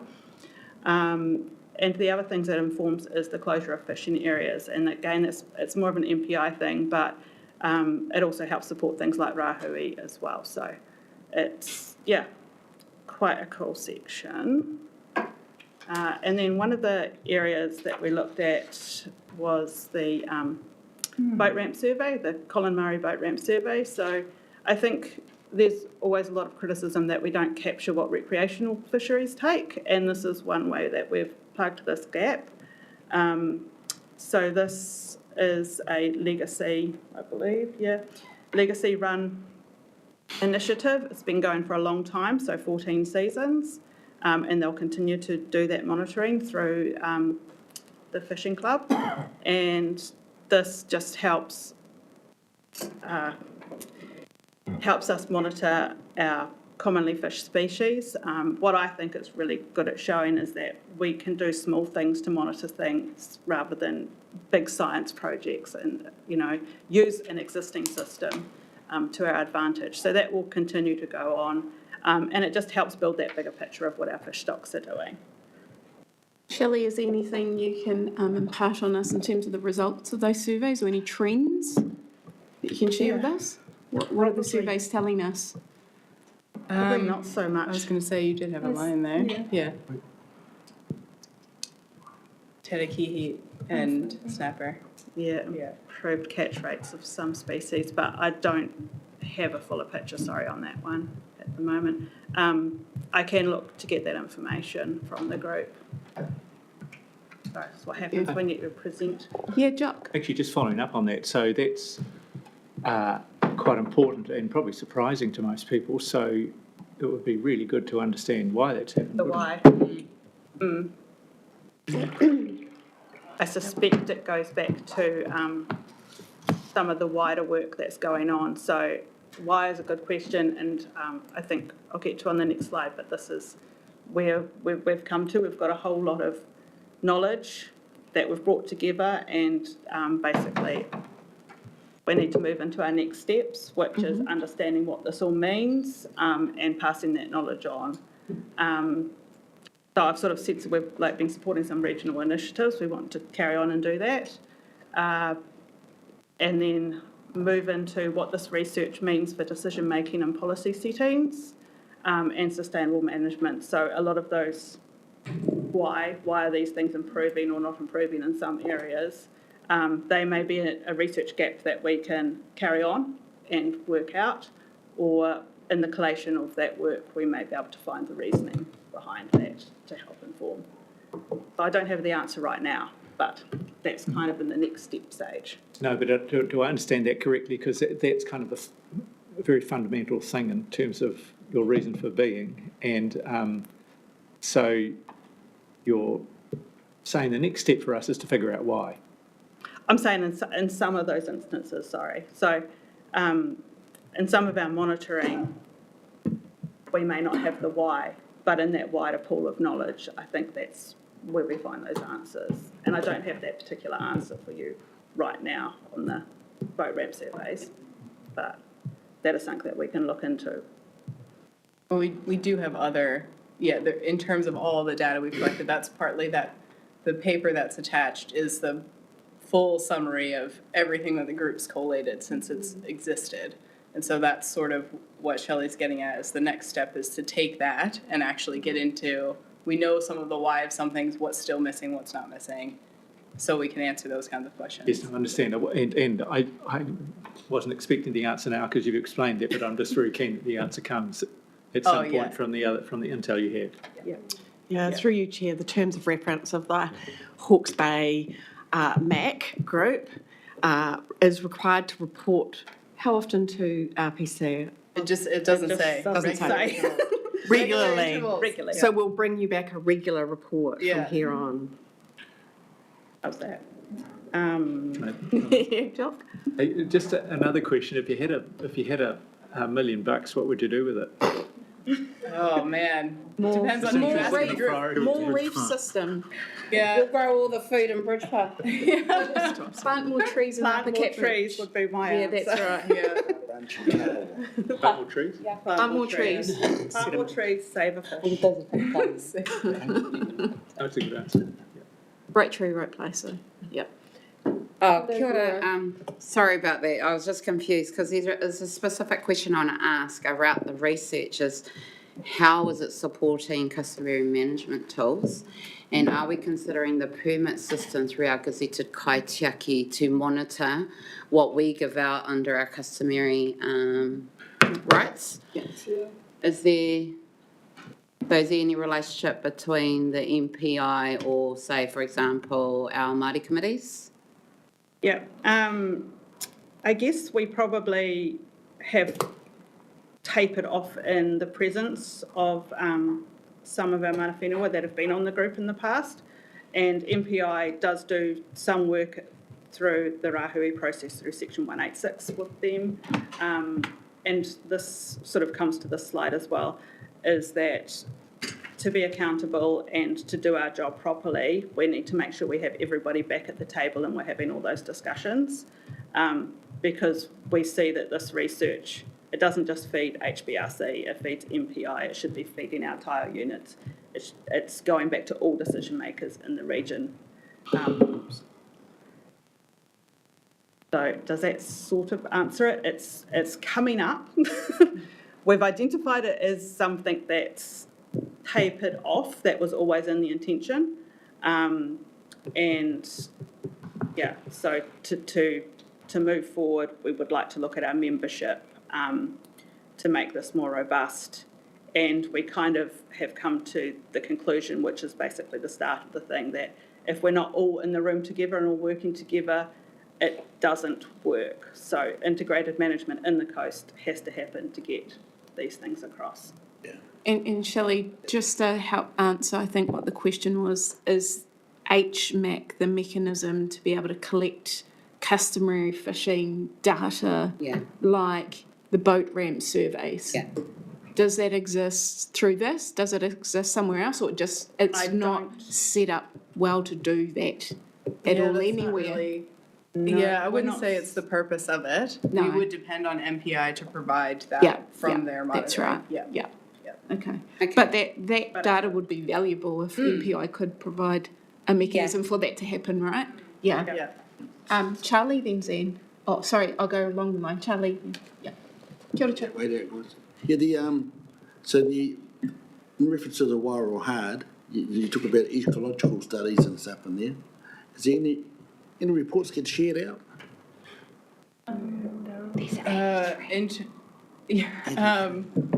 In terms of just information about the Wairau Hard, or? Yeah, we live there. It's actually in front of Mohaka. It's nothing to do with Wairau. Although there's one or two down there. Yeah, well, we can see that our fishing stocks are actually depleting over the years, but we're the only ones that are noticing it. Yeah, in terms of, I don't know the MPI and stock reviews off the top of my head, but for our purposes, at least at council, we have been monitoring the Waidoahard with a drop camera, and so that information is going to be included in our State of the Environment report that's coming out this year. It's, well, as well as, because it's a protected area, no netting and things like that, and trawlers and stuff. Yeah. Do you have reports on those too? On the trawling Keeps an eye on effort? that. Keeps an eye on that. That comes from Gisborne. Is that MPI? Yeah, I mean, MPI keeps that data, and some of it's in the paper, actually, there's a high-level summary of the trawling effort around the bay, but it's quite spatially coarse on purpose, so, because that's what we can get. Otherwise, just give us more ammunition. So they don't share it. They want to protect the fishers, so they make the spatial footprint of what they're trawling a bit bigger, so you can't target So specifically. they don't share that information. Not the You may have to ask the right question. Yeah. Yeah. Yeah. I've been told if you ask the question correctly, you'll get what you want. Yeah, so maybe we just didn't ask the right question. But Becky, just to back up around reporting for HBRC, all our reports are online and available to everyone. Yeah. Yeah, good way. You're up, Thompson? It's probably related to Laura's questioning around the accessing the data from the customary fishing authorisations, there's tangata kaitiaki, and I get it that it's probably through MPI that you're able to access that, or going directly to marae. I mean, one of the points up there was a perceived reduction in finfish. Yeah, that pissed me off. But when you're hearing from Charlie that's saying, actually, we know this, we know our catchment really well. I'm one of the tangata kaitiaki with the authorisation permit riders for Mataua Maui Port to Cape, and then for out to Porangahau or Poto to Te Poroporo. And so in those spaces, our people have been saying for the last 20 years, it's reducing, it's reducing, it's reducing. So I think a more grounded view would come directly from those spaces, those catchments. Yeah. I think that's useful insight in terms of HP Max vision going forward if they want to refine that, which I would say probably is worth some eyes. Yeah. You've now advertised you give out permits. Kia ora, Zan. Kia ora, Chair. And through you, I wanted to ask staff a question about state of environment monitoring for the coastal marine area. I think I'm certainly familiar with our freshwater monitoring, but I'm not familiar with our coastal marine monitoring. What does that look like, please? Where do I start? So, I'll start with estuaries and work my way out. So, we do, along with the freshwater monthly river samples for State of the Environment, there's also estuary water quality samples that are taken each month as well. So to try and align the monitoring from the freshwater out to the coastal environment. In the estuaries, we also have done some mapping. We have some sediment plates out that measure the amount of sediment coming into the estuary. So far, that's only been restricted to 2 estuaries, but that program, we're hoping to expand that across more estuaries because it's an easy way to track the sediment load that's coming into the estuary. We look at in the estuaries, we look at the species that live in the sediment, the infauna, which is usually an indicator of how the environment is looking as a whole. So we do those samples each year. We also look at our intertidal reef environment and seagrass habitats in the region because we're a pretty special region in that we have seagrass in our intertidal habitats and not all regions have that. And so we look at those each year for the health of those. And then offshore we have a ROV, which is a remotely operated vehicle, and we use it as a drop camera to just drive around and have a look at the species that are around in the subtidal zone because that's the hardest to get the data on, basically. And then we have other commission studies, but those are the most regular programs. Thank you. Kia ora, Michelle. The 2 estuaries, which ones do you monitor? For the sediment accumulation, at the moment is Ahiriri and Waitangi, but it's definitely, yeah, it's very much on our radar that they need to be everywhere. So it's just a matter of capacity, getting the staff out there. Kia ora, Thompson. Just on that, when you're collecting the data of the finfish, how far up are you coming into the estuaries, or are you coming up to the high water mark? When we're using the drop camera, Yeah. it's not all the way up into the estuary. So we use that off the coast, and so that's sort of from 50 meters up to 10 meters kind of thing. In terms of the estuary monitoring, we've tried different studies in the past of monitoring fish. At the moment, we're trialing eDNA as an option because the methods we've used in the past have restricted the types of fish that we caught, and we don't really believe that it's gotten us a good picture of what's actually there.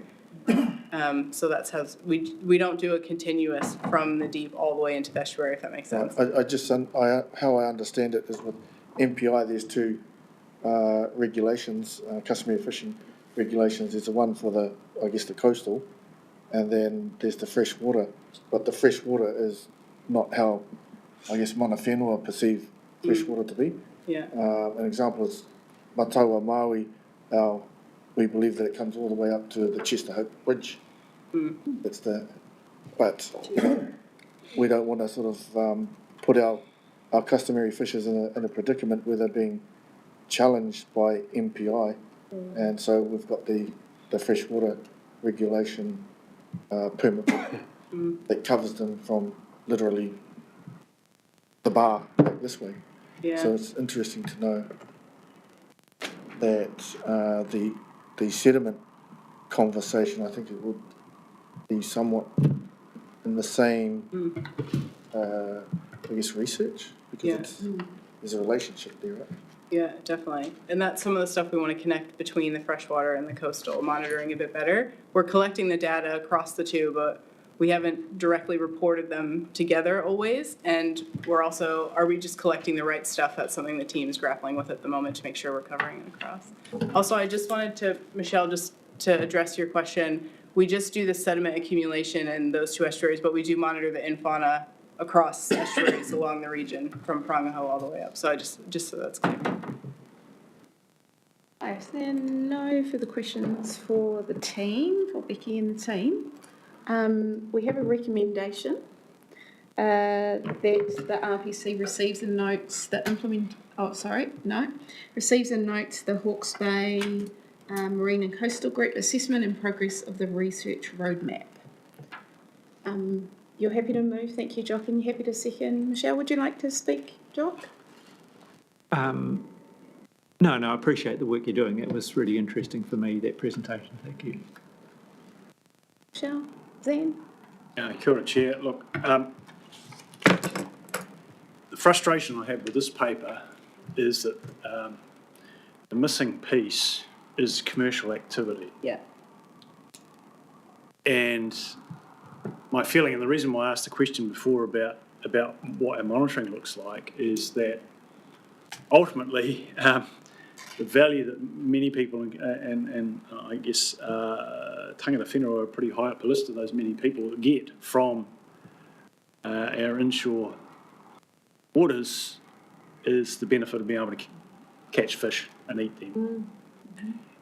And probably in this context, it's a pretty good measure of the overall health of the environment. And it seems that we tend to be focusing on the bits that we normally own and control, which is, your seagrass and your sediments and that sort of thing. But are not, in this council, not regularly receiving information that gives us a holistic understanding of, to the extent, and it's a complex environment that we kind of under prioritise probably. I think we're missing a trick as council in not getting information about commercial fishing activity, quota, what's, the use of quota, catch efforts, that kind of thing. I think if we, in addition to the information that we're currently collecting, if we had a more structured reporting on a regular basis through the council, and bearing in mind, 2 and something years in, I haven't ever seen any kind of comprehensive state of the environment information for our coastal marine area. I think if we did that, we might pay, we might prioritise it more, invest in it more, have a more rounded understanding of what's actually driving people's experience in being able to get a fish out of the sea, and do our duty in this area. So I'd like to recommend that the Chief Executive considers, our future reporting around the coastal marine environment and see whether we can round that out and put a bit of acid on MPI to disclose the information that they seem reluctant to do and get that in front of councillors. Thank you. Can I just comment on that? Part of the reason, one, that is MPI's purview, and so part of this group is for us to take our knowledge and feed it back to our respective agencies. So we do have representatives from MPI in the group that their responsibility as being part of HPMAC is to feed the information back to MPI and gather information for the group as well. But also, we are keen to present information to the council that the council actually has remit over and, makes change for. So that's part of our responsibility as HBRC members on HPMAC, if that makes sense. So that's also partly why the reporting you would have gotten would be focused on that, because we're sticking to our lane in terms of what our agency is doing. That doesn't mean that we can't include that information in future updates as a summary that comes from MPI. That's possible, but yeah, just to give context behind it. Thank you. Thank you. Thank you, Zan, for those points, though. I think whatever can be done through HBMAC in terms of getting information from MPI to include in the study is one thing. And I think there's actually a call for more visibility through the state of the environment reporting around our coastal situation. And that may be a EICC committee update that brings some visibility through what we do there. Thank you. Kapai. All those who agree to receive and note this report, say aye. Aye. Those against, carried. Kia ora. Thank you. Thank you. Members, we have lunch now. If we're okay to come back at 2 o'clock, Kapai? Kapai. Kia ora. Thank you.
Good, Mike. Okay, we are up to item 7, the implementation of mana whenua planning documents. Thank you, Nicola. Oh, thank you. Just to briefly introduce this paper before I hand over to Jack and Shelley.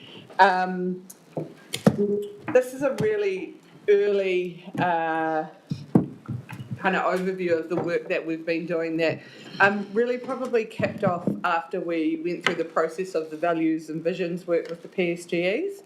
There was a lot of work went into that. We also acknowledged that there was a lot of work that was being done by the PSGEs in that space that might not necessarily sit within that strict MPSFM framework. So that caused us to kind of come back in-house and have a think about how we were doing what we were doing, how we could do it more collaboratively, and how we could just make sure it was fit for purpose. So we set up a working group with Māori Partnerships, Policy and the Consents team, and we've been working through that. And so what we've got today is just a paper to kind of give you an update on that work of where we're going and a brief presentation that speaks to that. So I will pass over to Jack and Shelley to round that out.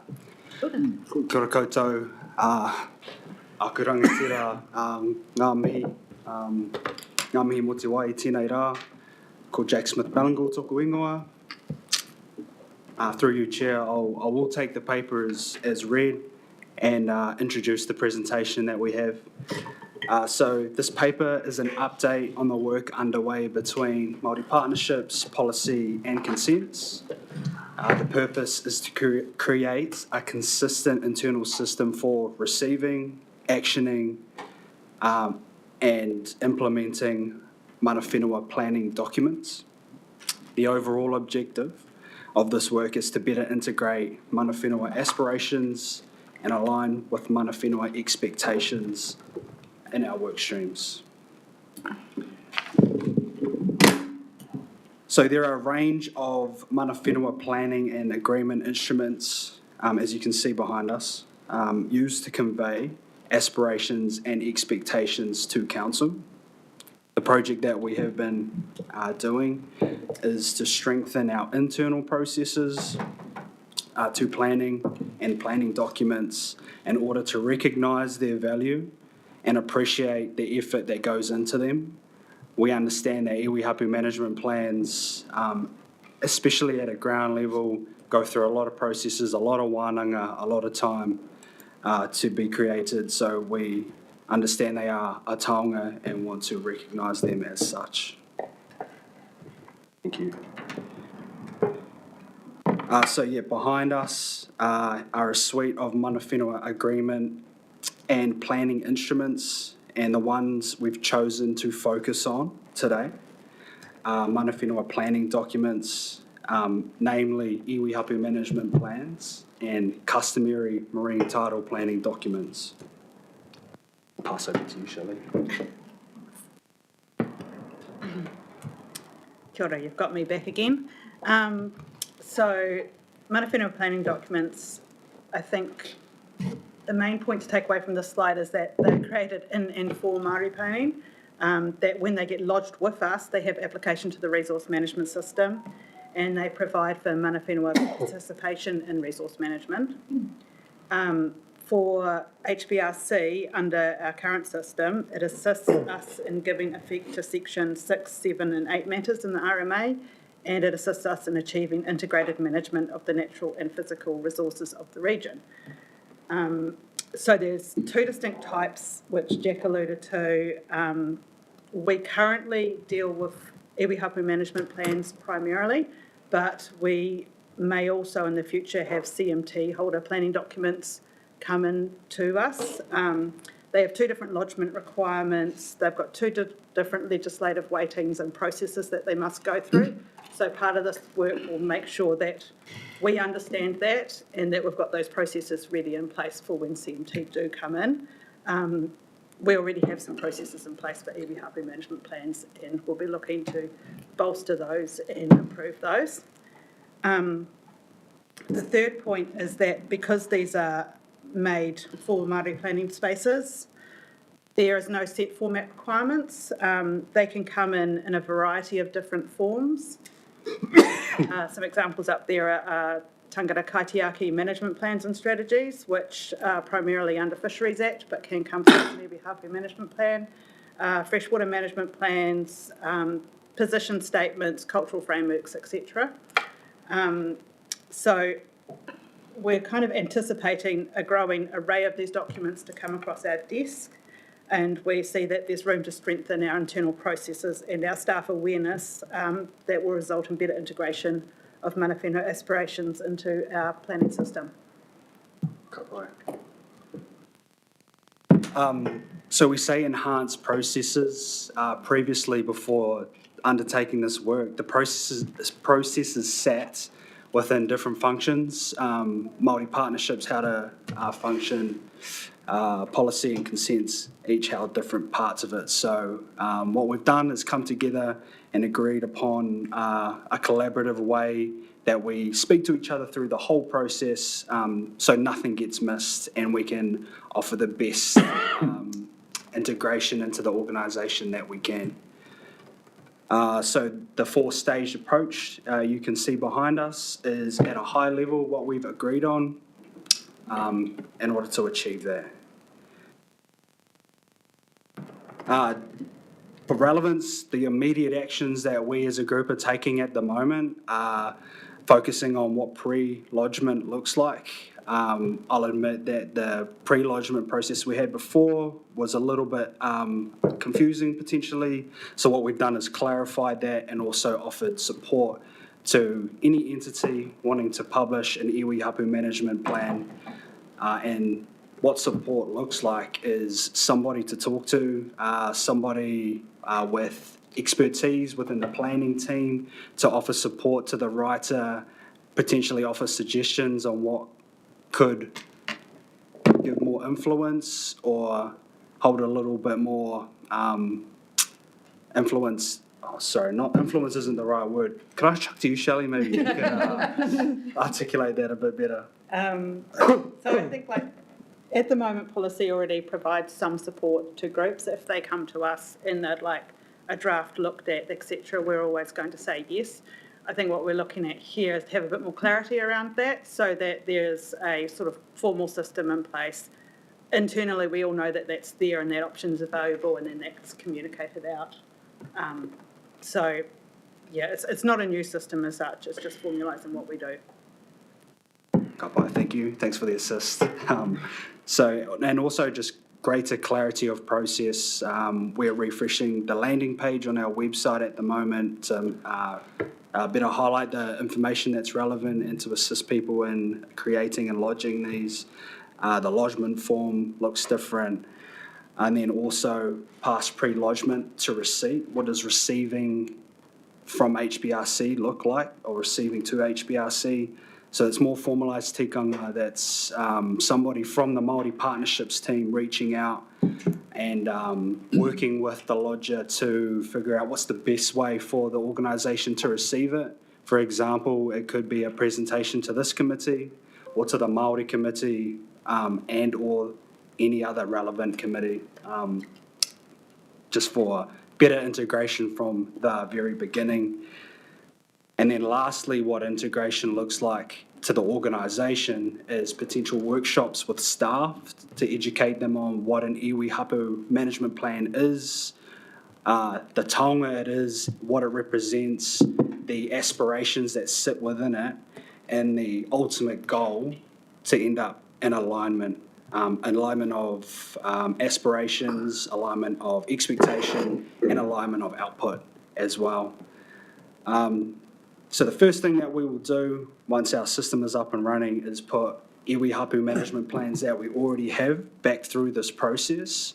One thing that we want to do also is identify which plans we should reach out to the authors of to see if they'd like to update it. We want to check if the contact details on these plans are still up to date.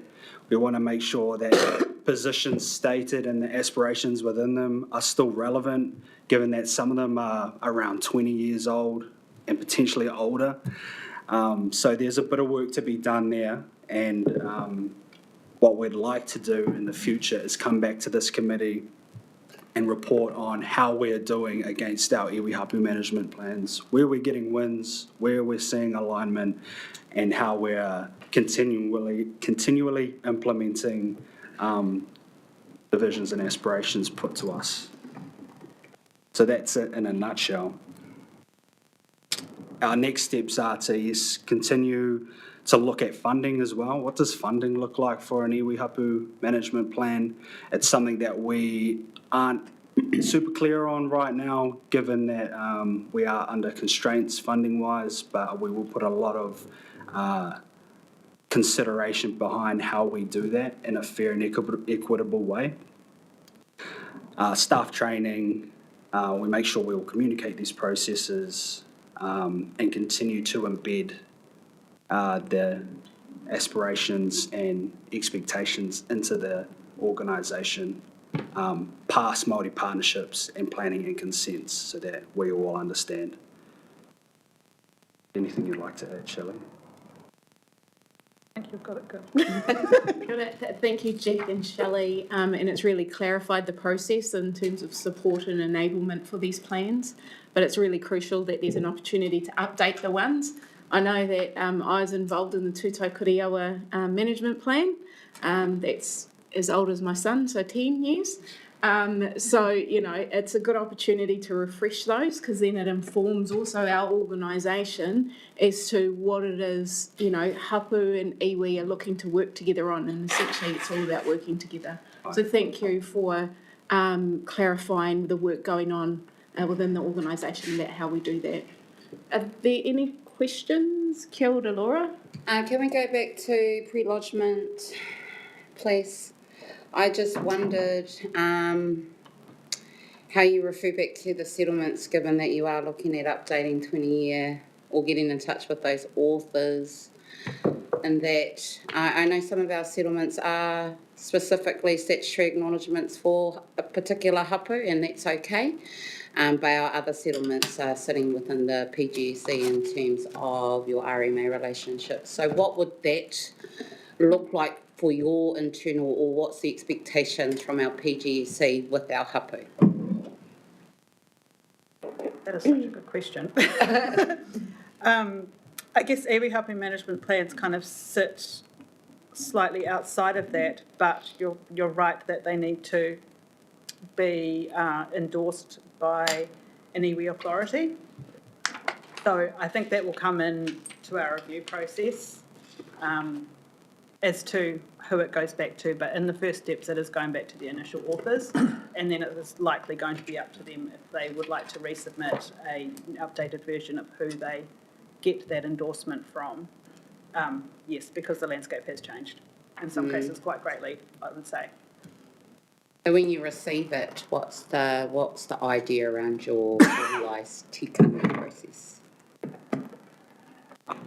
So when we say tikanga, we mean having a person to reach out to. It's not just a process and a form that you submit. It's somebody that you can speak with, depending on where it is, or what the land area or hapu that the plan is referring to. Somebody from the Māori Partnerships team will reach out and make that connection to give it more of a feel as opposed to a process, and then offering manaaki around the best process to do that, whether it's driving out there and having a cup of tea, if it's if it's a koe or a karawa who is leading out on that, or just being available to answer questions and guide through that process. And happy to take more suggestions on what tikanga should look like in this regard as well. I just think in the first instance, your primary partners are your RPC membership, and just an alert, it would be, or a courtesy, so that we of Tamati Pōkai Whenua in particular are able to track the hapu management plans. We could, just a thought, we could add that to one of our standing item papers, kind of like our stat ad paper, but with a separate section, so that, because it could be an iwi hapu management plan, but it also might be something like a mana whakaponorohi or something like that, so that we're making sure that information's shared. Oh, kia ora, thank you. Zane. Kia ora, Chair. Just a quick question, thinking forward to regional spatial planning. is there a spatial element to this that we can, you know, capture now? And that would be an issue and a concept that we can engage in now and just get that work done. Yeah. And so that would just call, I think, for everyone, you know, for each plan or each document to go back, have a check, try and work through the spatial elements and get ahead of that game. I think that's a really sensible suggestion, and I think there's also, you know, you've also got your statutory acknowledgement areas, and so there's a good broad piece of work there, I think, to understand that. So, Sorry, you can keep going, Jack. I'll just answer Zan real quick. So spatially, what we've also done is updated Pātaka, our GIS tool. That is something that we're very close to finalising, where you can see iwi hapu management plans in the area that they represent. Sorry, I was just just. not sort of thinking in behind that is that in this brave new sort of spatial planning world, if you're on a layer, that's going to carry more weight than just being sitting in it, and it won't get lost. Yeah. So the challenge is to be in a layer. That's the best place to be. Yeah. One of the foundational layers. Yep. Thank you. Sorry. Tanya? I was just going to ask, what sort of work's been done with other TLAs around this? Because they all seem to be doing a lot of planning and working with mana whenua. It just makes common sense that you all work together on some of these things. Yeah, thanks for that question. So we are discussing this very actively within our Te Kupunga Forum at the moment. So Pātaka was originally a venture from Te Kupunga across the TLAs. And yeah, constantly discussing the best way to not double up and have to engage twice on it. So we'll continue to do that, and that'll be part of our implementation. But thanks for the reminder. That's good. Thank you. It's a really positive space moving in, you know, into this formalisation and clarification. Thank you. Can I have a mover and a seconder to receive the report and the update? I can move. Thank you, Laura. And a seconder? Second. All those who agree say aye. Aye. Those against, carried. Thank you. Thanks, Jack. Thanks, Kelly. Now we need to remember this presentation as we move into the next one, right? Well, next, reimagining flood resilience. Yeah. Absolutely. Like that one, Paul? So just welcome Chris and Simon. And Louise. And Louise. Kia ora, Louise. I think Louise just has to plug in Yeah, sure. presentation. Through you, Chair, just Yeah, want Nick. the wider context. Yeah, sure. Thank you. Thanks, Nick. Kia ora koutou. As members will all be aware, the cyclone created many challenges for all of us. There are a couple of big pieces of thinking about the future going on, and one of those you'll see in a few weeks' time. It is looking strategically across the region at the context for us around how we deal with floods and our wider relationships with rivers, but in particular, what are the kind of costs and so on that might sit in front of us in the next decade or so as a region as we deal with too much water at certain times. Sitting underneath that is the paper you're going to see today, and I'll hand over to the team to talk to you about, which looks at our two major flood control schemes, the Upper Tukituki and the Heretaunga. They'll take you through the details of that and how we're looking to work together on that. It's not to say that that's the only work going on. As many of you will be aware, there's a whole lot of work going on putting flood defences into places that were impacted during the cyclone, that wider strategic piece that I talked about, and much more local actions. But I think it's somewhere around 80% of our population that is across Te Matawa Maui that is serviced by Upper Tukituki and Heretaunga flood schemes. So they feel like two really major things to bring to your attention. So with that, I'll hand over to the team chair to take you through the presentation. Thank you, Nick. So I just want to introduce Louise and Simon who are leading this project. So we have a paper that you've all seen. Louise and Simon will present a short presentation, and just reiterating, this is one of many, many projects that this organisation is undertaking. It is a departure from a traditional approach to what you call infrastructure planning, so how we're planning to modify, improve, etc. Our two largest flood resilience schemes being the Heretaunga and Upper Tukituki scheme. So with that, I'll hand over to Louise, and then we'll be happy to have a bit of discussion and answer any questions. Thanks, Chris. Kia ora, everybody. Ko Louise McPhail, tōku ingoa. I am Manager for Recovery in the Asset Management team, working with Chris and his leadership team to coordinate a response to the recommendations from the Hawke's Bay Independent Flood Review. This project, the Reimagining Flood Resilience Project, is one of those priority projects. I'm just going to give you a background to the project, and then I'll hand to Simon, who's going to talk a little bit more about the project itself and where we're at in the timeframes. So, as mentioned, this project has come from the recommendations from the Independent Flood Review. There are 4 recommendations that speak to this particular project.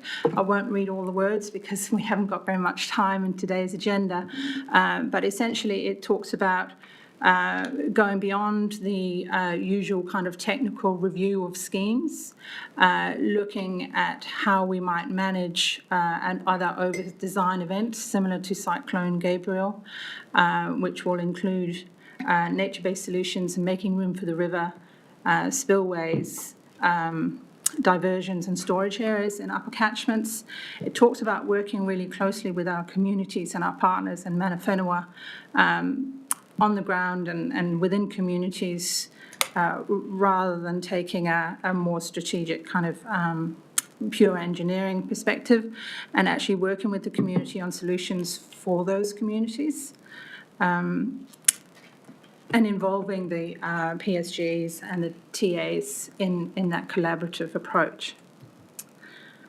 As Nick has already mentioned, this particular project is focusing on the 2 major schemes. There are 27 schemes across Hawke's Bay, but this reimagining project is focusing on the Heretaunga Plains flood scheme and the Upper Tukituki scheme, and as Nick mentioned, they form some or provide some form of resilience to 84% of the community. It's where the majority live and work and commute. So the topics that we would like to go out or will be going out and engaging with the community on are what should flood resilient schemes deliver for our communities now and into the future. So this project is taking a very much a long-term intergenerational approach. There's a lot of work already happening out in the communities at the moment through the NIWI programs and the CAT2 flood mitigation works, which will offer resilience to communities right now. Or in the next few years, but this is taking a longer approach. And what should flood resilience look like in the future? And how do we balance the management of flood risks with affordability? As I mentioned, how will we manage oversized events in the future, rather than what happened during Cyclone Gabriel of it sort of being left to chance a little bit of where the water went? How should flood resilience reflect Mataranga Maori? How can engineering solutions work alongside nature to provide improved flood resilience? So this is looking at nature-based solutions and making room for the river. And how much are communities willing to pay to increase their resilience to flooding, and how should this be paid for? So these are really difficult topics and will involve quite a bit of discussion with communities. I'm handing to you this. Sure, thanks Louise. Kia ora koutou, ko Simon Bendel, tōku ingoa. So I'm an environmental planner by background, but contracting in to support Louise and Chris on this project. So to pick up where Louise left off, yes, some really big topics in there and some reasonably tight timeframes to work through those. councillors have been very clear about the need to make sure we get some tangible outcomes from this work to feed into the next long-term plan process. So stepping out on the screen there are the phasings we're suggesting for this work and working to. We are underway right now with project design in phase 1 that began in September late last year, and we're still in there now. Community socialisation is about making sure that the wider community is aware of this work. In phase 2B, beginning in July, so that's very shortly, there'll be a really intensive engagement process kicking off, and I'll talk to that shortly. And as I mentioned, the long-term plan process is a key target for this piece of work. I'll note though that the last 4 says, phase 4 says July 2027 onwards for implementation. It's because, as Louise mentioned, some of these questions are intergenerational in scope, so there won't be like a single long-term plan that gives effect to these things. For example, if you're trying to create room for the river, that might take a very long time to give effect to, so that long-term pathway to implementation is a key discussion process for this project. So we're up to right now in this design phase in phase 1. So we have confirmed alongside councillors and partners who the project partners are for this work. So on the screen there, 3 PSGEs and the 3 TAs are all I think he's identified. not a PGSE. For fisheries. Talking about floodwater. So this includes coastal as well? It's Coastal focused- elements or not? It's, I guess it is mountains to sea in scope.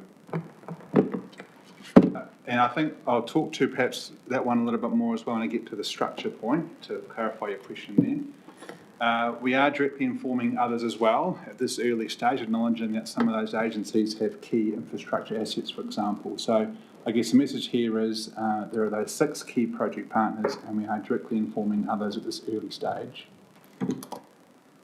And in terms of a few other bits we've achieved so far, and we can talk to this a bit more, but I'm mindful of time today, this has been identified as a pilot project for HBRC's Mātauranga Māori framework. So this is a tester for it, and we can talk a bit more about that, but that's underway. We have 5 HBRC councillor champions appointed to the project so far, and we have a project structure set up, which is in your paper, and I'll talk to you shortly, and a first meeting of our TAG group, which also I'll explain in the next slide. So on the next slide, this image is in your paper as the project structure, and I'll try and keep it high level, but in broad form, the idea here is that the project's been split in 2, one to focus on the Upper Tukituki scheme and one to focus on the Heretaunga Plains scheme. You'll see there that each of those has a steering group, and what's proposed there is that there are councillors and PSGE appointees sitting at that steering group level. And to go to your point, the Ngāti Kahungunu Iwi Incorporated is there more in the technical advisory group, so they're providing staff and technical support at this stage. So in fact, I might flick to the next, if you keep the image on your screen from your paper, this provides a detail for each of those layers, and I won't go through all of it, but just as a high point, I suppose, as mentioned, the steering groups there are to provide the overall project governance and providing advice up to HBRC as the decision maker and asset owner. The stakeholder reference groups in that next layer down is that key body of engagement that's really focused towards providing some values-based advice. They'll be formed from July this year with a broad representation from communities and mana whenua with interest in these schemes. Where necessary, some focus groups will be set up to support that work. And I guess, as mentioned, the key engine room for the work, which has been set up so far, is the Technical Working Group, or TAG group. And we have had 1 meeting so far, another meeting coming up in a couple of weeks, and we have staff from this council, from all the TAs, from Niki and from Mana Ahiri and from Tamatea Pōkai Whenua. So we are up and running, but it is very early days for this project. And I guess, I think that might be my last slide, Louise. Yes, it is. Yeah. So mindful of time, but we're keen to give you a quick rundown of kind of what this project is, what we've done so far, and what the plan ahead is, and certainly welcome any questions you might have at all of that. Are you a champion? Any Definitely questions? not. Yeah, the champions for HBRC. Good question. The champions are... Which ones are the champions? Which one can I harass? We have a few in the room, don't we? Is that you, Zen? He's your best mate, you won't arrest him. So for the Heretaunga, Councillor Van Dyke, Councillor champion. Sophie Sears. Kapai. And also Neil, Councillor Neil Curtin. So you've got Hiritonga, Ngaruroro and Ahuriri. And then Upper Tukitoki is Thompson and Will. Oh, yeah. So who's your PGC champions? Yes. So the invitation's gone out to invite the appointments. I believe we might have one. What is it? Well, It's come out to your CEO, so hopefully it will be tabled with your board soon to appoint your representatives onto the steering groups. Okay, so our next meeting's in July. Oh, well. But in the interim, can our RPC members be involved before we make the appointment? There's no work that's really gone in other than a proposed structure. No, so the first step is really to appoint members no. to those steering groups. I think It's a the real no. work for the steering groups will commence Makes no around difference. Could be yes, but makes no July. difference. Well, I'm holding your hand. Oh, come on. There's That's a no, no. That's a no? yeah, there's no work to do until we've got appointed members to bring together to do the work. Yeah. We're just waiting for appointments, really. Correct, yes. They make the call to wait on me. You want me? Oh, we always touch on these. I know, Laura's got to. Hey, thank you for the feedback though, and through you, Chair. Yeah. I'm happy to, operationally, if we need to move conversations along, have that discussion with your CEs. Any other questions for the team up here? It really was just an update on where things have got to and that it's coming to your boards for membership. I'd already done my pre-work, so I'm good. So no work's been done on it. Yeah. Yeah. We're just thinking about how we're going to structure it and then ask for membership. Hilda. Thank you for the update. Kilda. You're on the same Thank page, you. Jenny. I'm happy to move to receive this item. Tanya, happy to second. All those agree, say aye. Aye. Those against, carried. Kia ora, thank you.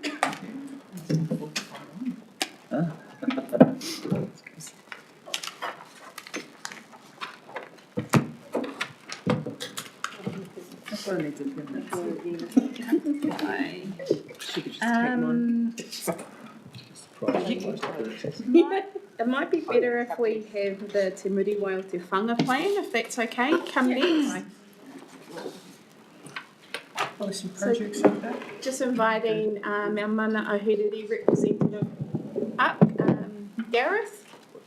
Oh, So for those who are part of our EICC committee, our councillors, we would have seen a lot of this presentation.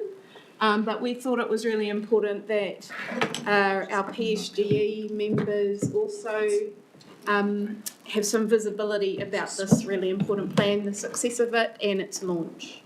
So kia ora koutou, you all know me, but I'm going to just introduce Gareth and also this paper.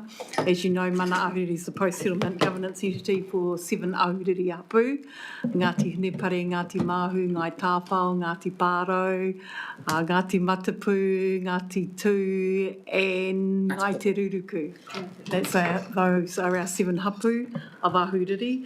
So as part of our settlement, our Te Kumiti Muriwai o Te Whanga was set up and established, which recognised the estuary and the importance of that estuary to us. Just, and I know some of you in here, especially the councillors, have seen this presentation before, so thank you for letting us show it to our PSG members and staff that may not have seen it. But probably just a quick 2-minute background, then while Gareth is setting up, he's going to show you 5 slides and will probably take about 10 minutes. But probably just in context, in the mid-1800s, while colonisation was going on in this area, much of our land was tāhae, unfairly taken, stolen, call it what you want. Gifted. I wouldn't say gifted, but but in 1860 the Crown developed the estuary as a harbour, and so we lost a lot of our land there, our Mahinga Kai area. Gareth is going to touch on some of these areas and basically diminish the overall health of our estuary. The local boroughs completely drained it out, and the reclaimed it after the 1930, reclamation, yeah, after the 1931 earthquake. I guess they diverted the Tutaikuri River as well, reducing it from around 9,500 acres to a small, narrow tidal channel.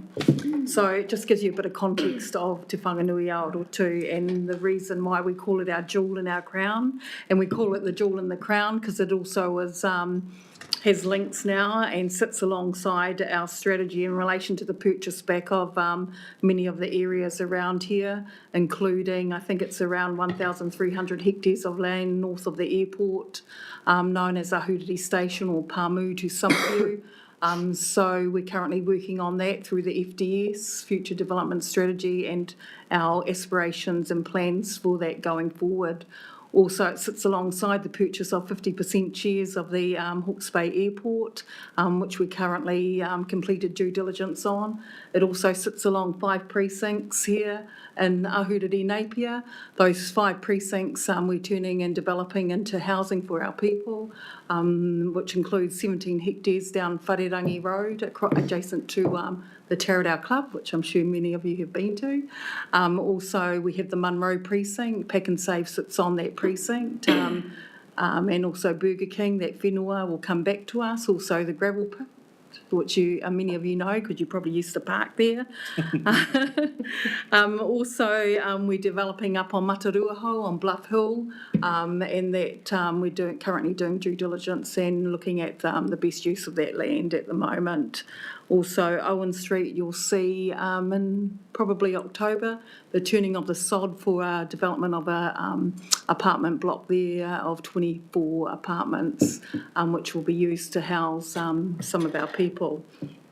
And I spoke about Wharerangi, but probably one of the biggest areas that we're looking at developing at the moment is along, we call it the Severn Precinct, which is adjacent to Mitre 10, that whole strip down there is coming back to us. But keeping in mind, for all of you that don't know, we have to actually purchase this all back, so we don't get it's not handed back to us. So we've got a clear strategy in place. But back to Te Muriwai o Te Whanga, this sits alongside that, but to put it in context, in March 2022, while I was chairing Mana Ahuriri, I was handed the mantle from Piri Prentice, who I want to acknowledge today, because they did a lot of work prior to me taking over as chair and our chair now taking over. So there's been a lot of work done and some of you have been involved with us, and we thank you and acknowledge also Hinawai, who's been involved with us on Te Muriwai o Te Whanga, because it's made up of representation from DOC, Hawke's Bay Regional Council, Napier City Council, Hastings District Council and Mana Ahuriri, who have the standing chair on there. So this committee, I guess, organises and manages the whole process, which you're going to hear about now from Gareth. So kia ora Gareth and welcome. No mai haro mai ki tēnei hui. Kia ora ki a koe. Kia ora. And kia ora Jack. Kia ora. Kia ora Tanya, thank you for the introduction. Tēnā koutou e nā rangatira o tēnei komiti. Yeah, I'll just keep moving straight into it. I'm hoping my technology is going to work as I press a button. Yep, it is. That's great. It's going to work like a PowerPoint. So yeah, thanks for the introduction. I'm Pautai Mana Ahuriri Trust, the Environmental Engagement Lead there.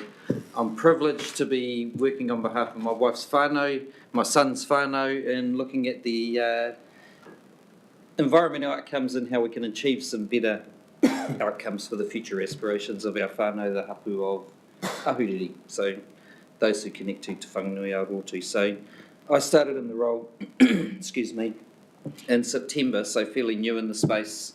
Mana Ahuriri settled in 2021, came to be really in its active phase currently in 2022, as Tanya's talking there with the movement into this development. And it's been a very quick moving engine, I believe, that I've been lucky enough to jump into right as we're hitting top gear of moving ahead. So this plan really has just been an awesome thing to step into. I haven't been involved with the development. I've done a little bit of the reviewing process, which is very much an ongoing process that will continue right into the future.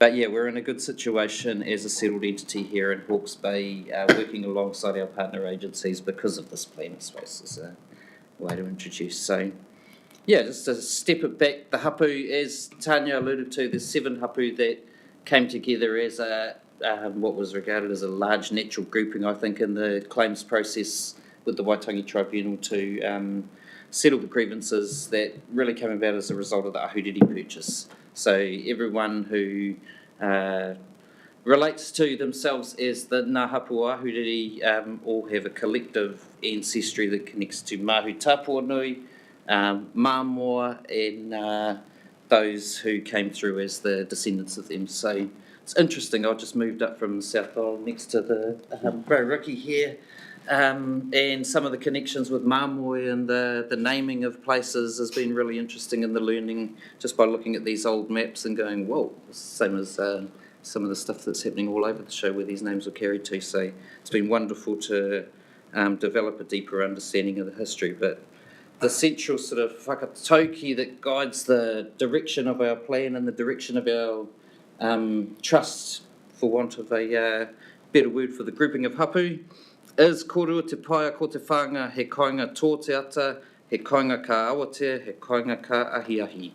So that speaks of the abundance of kai, the abundance of provisions, of resources that the estuary once provided. And now we all are probably quite aware, I'm learning rapidly, of the current state of Te Whanganui Aotearoa and the impacts it's had on it over the couple of hundred years of massive changes that have happened. Yeah, and how that's left us in a situation kai-wise today. So, just a small task to work on, which my role is sort of focused on the restoration of Te Whanganui Aotearoa, so awesome opportunity. So yeah, history, probably there's a fairly good understanding in this room. I think that we don't need to delve too deep into that history, but one of the things that's been really interesting for me in the discussions around Te Whanganui Aotearoa is the real strong emphasis on the 1931 earthquake and its pathway to degradation. So that's kind of like, obviously everyone understands there was a massive uplift event, 1.5 metres or so of uplift, where an open water area suddenly was no longer such an open water area, it was in a tidal flat. As a result of that, the government actually created a far greater impact by reclaiming that land. That was an intertidal zone, no longer a good place for sailing boats and things like that, but still massive for Mahinga Kai. So that kind of destroyed the Mahinga Kai instantly and forevermore at that point. And we're currently in a situation where the whānga is maintained, Napier is maintained, the whole situation we're in here is maintained by 4 pumps that constantly work 24/7. And so my job to restore the whānga and return the water to the whānga, it's like, it's pretty easy. You just got to switch off those pumps. That's all we've got to do. Drains and all that sort of stuff has got to happen. A bit of it is part of it. But yeah, and when I'm in the Napier City Council meetings with our water team there and a new pump pops up on the kōrero of the week, I'm like, it's going to happen when we turn this pump off. And it's obviously not an option in our current situation that we're in. So massive degradation. We're talking like Netherlands type scenario in this little place called Napier and Ahuriri and Te Whanganui Aotearoa. So yeah, this plan is a wonderful opportunity to form a strong relationship with all of the key partners that are involved in this challenge that lies ahead of us, I suppose. So yeah, it's been a cool learning process up to date. So carrying on back into the settlement, I think Tanya gave a fairly good rundown there, but one of the things that has been really wonderful for me stepping into the Mana Ahuriri Trust space has been the way that the governance has been set up, the people that have been elected to represent their hapus and the way that they all work together. So it's pretty cool.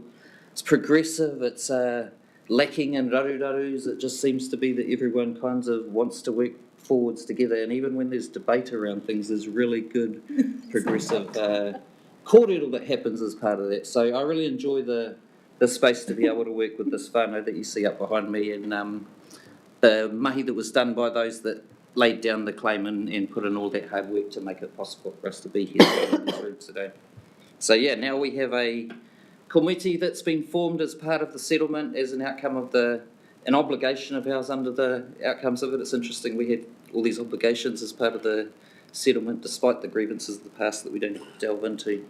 But it was a welcome settlement, a welcome obligation from the whānau, and so we have this group made up of 50% representation from Ahuriri whānau and equal representation made up from all of our other partners, Regional Council, Napier City, Hastings District and Department of Conservation.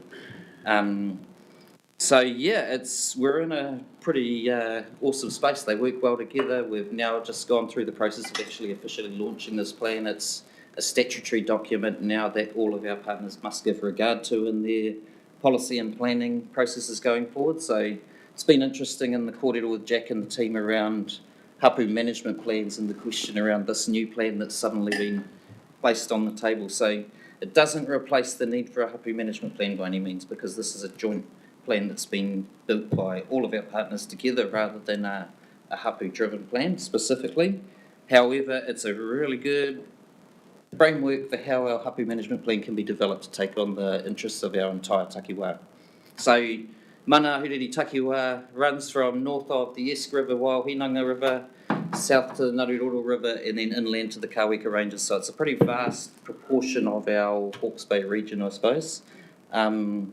Really important in the things that are happening within that space, and we're going to be a really important player in the future, as Tanya's alluding to, with some of the housing developments, economic developments and ways that we want to improve the social situations for our whānau too.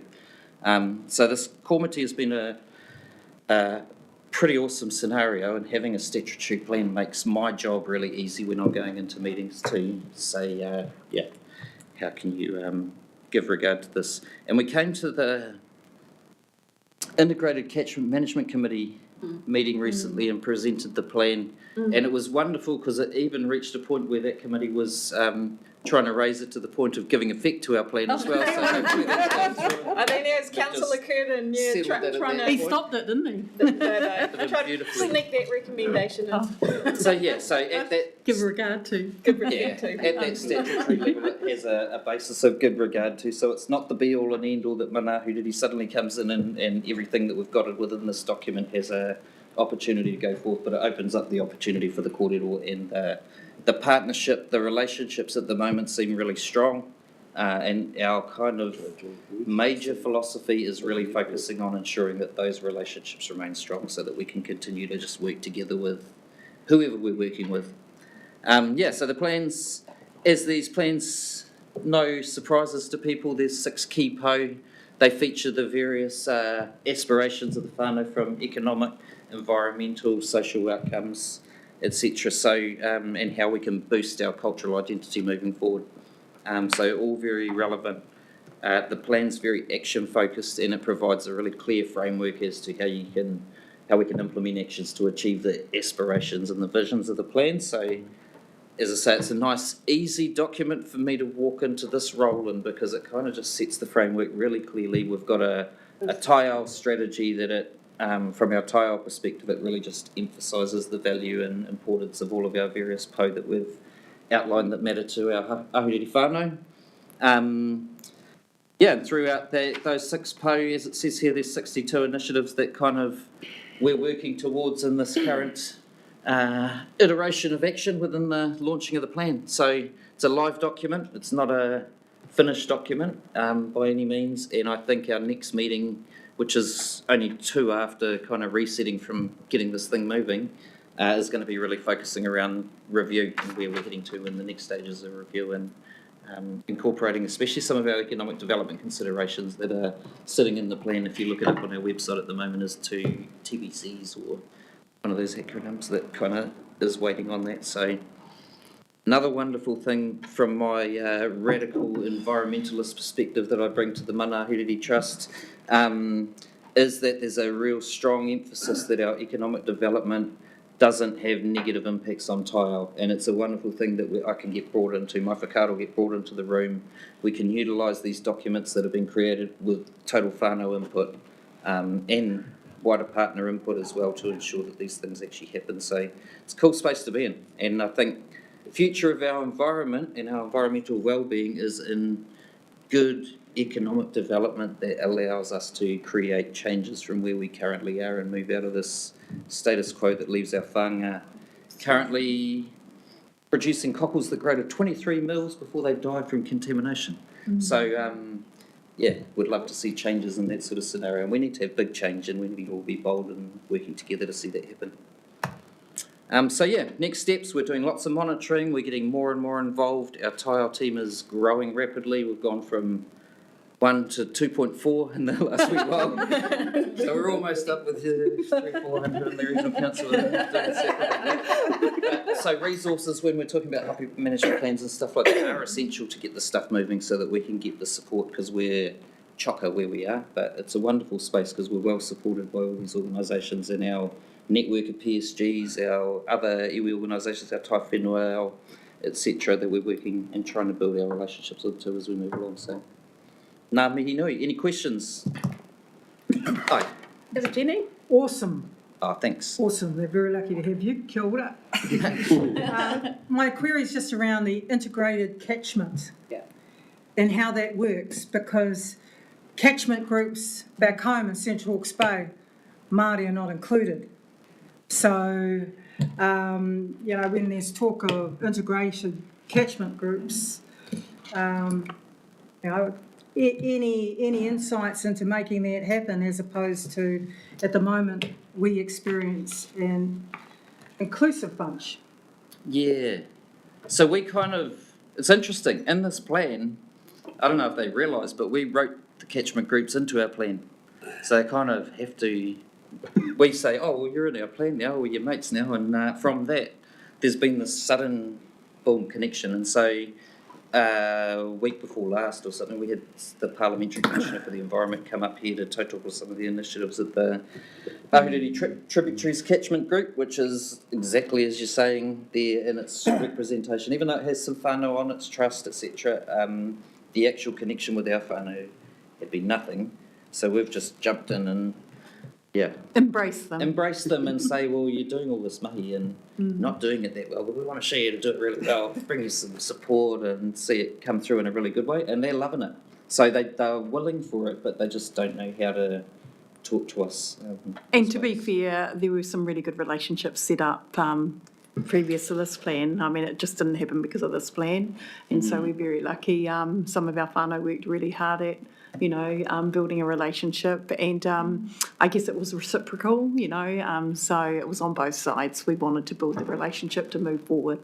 Yeah, so You've we're been a bit working hard there, Gareth. really cool initiative at the moment where Heni, who we've brought into our team dealing with monitoring the water and supporting all of the initiatives with monitoring the water and the outcomes for Hawaii, is working alongside the catchment group and Sustainable Hawke's Bay to run a cultural monitoring wānanga to start teaching these guys our side of things and empowering them to gather the data that we'd like to support them together, as well as meet our whānau all together at the marae where they had a planting last year, put more plants in the middle of it to make it look cool again, and just all sorts of stuff that can come together as a group initiative. They bring, Ngā Toroto, Ngā Toroto, Kaora Iwi, that sort of thinking, Good on you for forging those relationships. But if I look at Whātuma Management Group and trying to get involved in with being welcomed by the Tuki Tuki Management Group,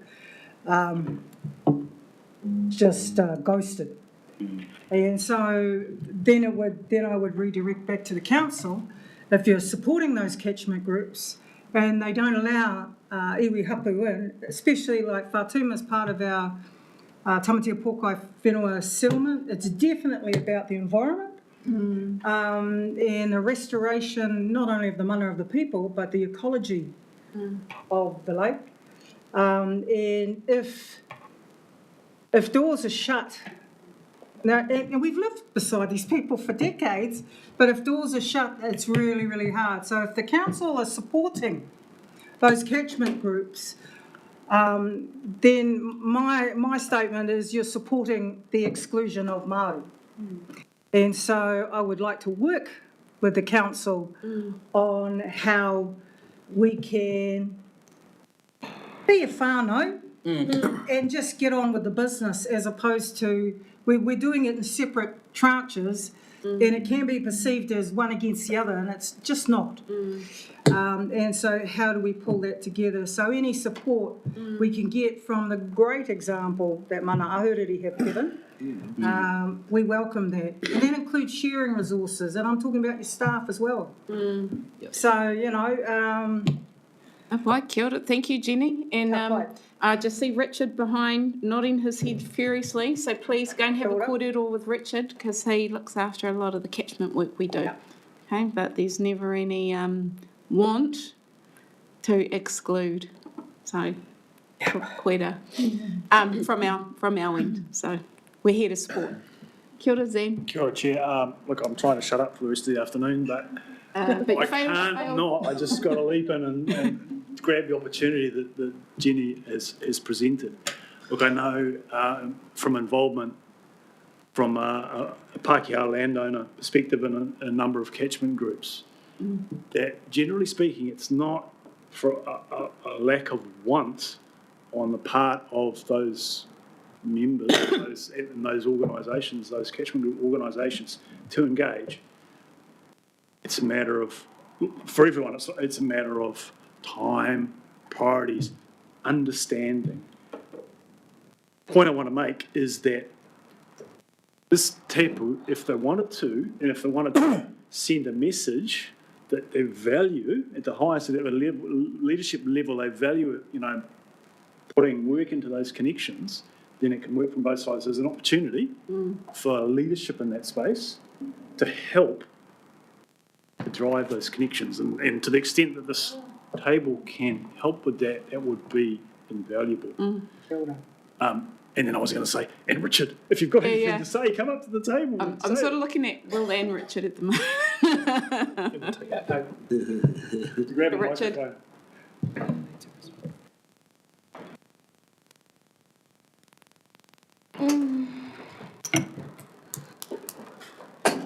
All I can do, kia ora, Richard Wapen, tōku ingoa. All I can do is sincerely endorse the kaupapa of what you're asking and say that there is a deep desire to actually form those relationships. And I am I've been an observer of what's happened in Ahuriri, and particularly the pride of it, the Ahuriri catchment group actually hold in their relationship with Mana Ahuriri. And so I know that in other areas that would be extended as well. So it's about finding those right connections to have those conversations to actually bring it to action. And I'd be absolutely committed to work with you to how we actually take that forward, because there's deep desire from within the communities to actually make this happen. Kia ora. Kia ora. Thank you, Richard. Get your contact details before I leave. Just as an idea, as a group of tile operational staff within our PSGs, we all come together in a really awesome way with the Kotahi plan development and the happening in that space. But it may be an opportunity that as that group convenes, to bring the likes of Richard into our team to help with that coordination, just as we're convening anyway. I think it'd be great, because it's kind of certain awesome relationships and certain, but it'd be cool to build that with all the different teams that the council have. Great idea. Because we have 2 other catchment groups too that I didn't mention in similar scenarios. So, yeah. But one of them actually, I haven't had any contact with them. However, they have engaged using their Jobs for Nature funding, some consultants to prepare a mana whenua engagement strategy, which could be something that we can celebrate to support them to move on. I haven't not met with them only because that hasn't happened yet, not because of any barrier to it or anything like that. But yeah, so that could be a cool. I was like, wow, catchment group doing a mana whenua engagement strategy. I'd never heard of such a thing. So I could share that with you too, and they'd be happy to share their example. You're a man with many solutions, Gary. Kia ora. Thank you. Te wairama? Ka pai. Thank you so much, Gareth, for coming in and giving the kōrero again. But it just underpins the success. Last partai, and then you can move accepting. Okay then. Awa tēnā rā koutou mana huriri, well done. Well done. I was just asking if we have an utopian view of what the estuary will look like, or the lake will look like, Orotu will look like, what's the time frame? Given that the Thames has taken 200 and what years and it still stinks. It's interesting, I hear various things. I think we could easily do this in 10 years. We could be eating our pie out of there with the things that are happening at the moment. The Lagoon Farm, the Ahuriri Regional Park that the Regional Council's heavily involved with, is going to be very critical in that. Some of our mana Ahuriri developments and land use change within the Pāmu station, very critical to that. Our catchment group are all action, and we want to just support them to be all more action, so yeah. Just so our nurseries are prepared. It's all a web. Yes. What do we want to grow? Say that again? Just so that our nurseries are prepared. Because we've got one at Whatuma and one at Paro. Everything. Tell them to get into diversity. That's the most important thing, I think, for our What's be the one? Say that again? Kuta.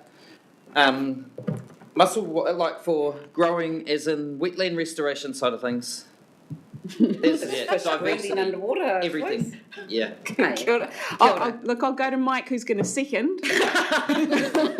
Yeah, just congratulate us being recipient from Ngāi Tahu. You sound like Ngāi Tahu. Just like to acknowledge a couple of people that have now passed on. Heshia Hiha was the original chairman of the Māori Committee, and of course Piri's Prentice, driving force to getting it to where it is today. And you should be proud of yourselves. Kia ora. Kia ora koutou. Thank you. All those who agree say aye. Aye. Those against, carried. Kia ora. Thank you, Gareth. I officially move it, by the way, so it's for the minutes. First, second. Okay, team. All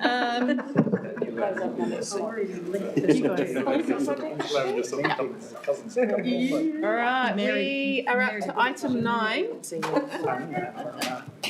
Nicola, you're going to take us through the policy projects update. Yep. Okay. All right, I'll keep this brief and I'll assume that the paper has been read. Yes. And I think we have probably talked about most of the projects, being PC7 outstanding water bodies, tank, the urban development. The only thing to update with the work on the urban development was that we received a decision on the FDS last week, and that's currently been worked through. And we've talked about highly productive land, and we've talked about some of the flood protection work as well. So unless there's any specific questions on any of those. And will you take us through item 12, the statutory advocacy? Yep, so once again, standing item just with some updates. The RM reforms, we've probably touched on what we know about that through the earlier presentations. There is an update in there on the local government water services bill, which Katrina has been working on with a date of the 17th of June for a deadline to select committee to report back to Parliament. Associated with that is the national standards for discharges from municipal wastewater schemes, that Katrina has also been leading our work on that. We have been involved in the Napier City proposed district plan hearings. We have got some coming up in the coming weeks around biodiversity in the area around the airport. We have had a look at the private plan change 7 to HDC around the golf course. We haven't taken any action around that one. You will though, eh? As yet. And then we've also had a look at the development on Napier Road. The Marine and Coastal Areas Act continues to work its way through the court very slowly. We have had an update yesterday, I believe, that the applicants have waited or have asked for an adjournment until they understand what's happening in the RM space. So that one is sitting there. And lastly, we have the water conservation order, which we have finished our way working through court with that. A decision has been made, and that now sits on the minister's desk waiting to be adopted or approved. And that was thank you, Nicola. whistle stop tour of was. everything we've got going on. Are there any questions? No. No, otherwise it just looks like Zane and I were at the meeting. Oh. Sure, Jenny. Move it. Oh, you're happy to move? And a seconder? Thank you, Laura. All those who agree say aye. Aye. Those against? Well done, Nicola.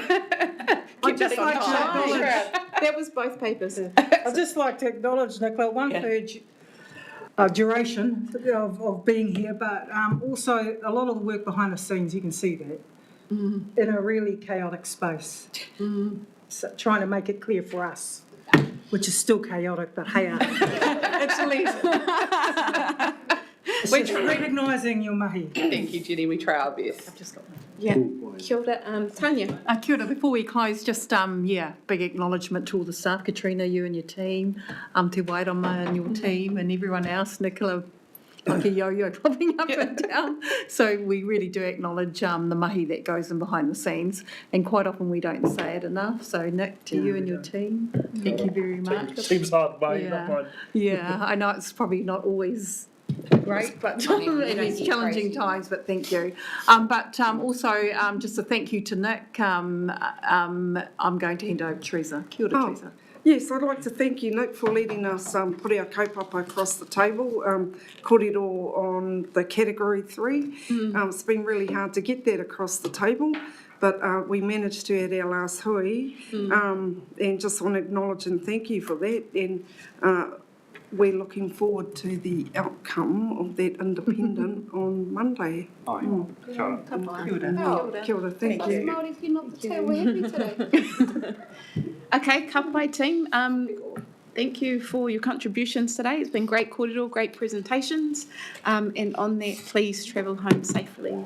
So if you can join us with our closing karakia. Kapai. Kia taunga mana ki tanga a te mea ngaro, ki runga, ki tēnā o tātou. Kia mahia te huama kihi, kia toi te kubu, toi te mana, toi te aroha, toi te reo Māori. Kia tuturu, ka whakamaua, kia tina, hui e, tai ki e. Kia ora everyone.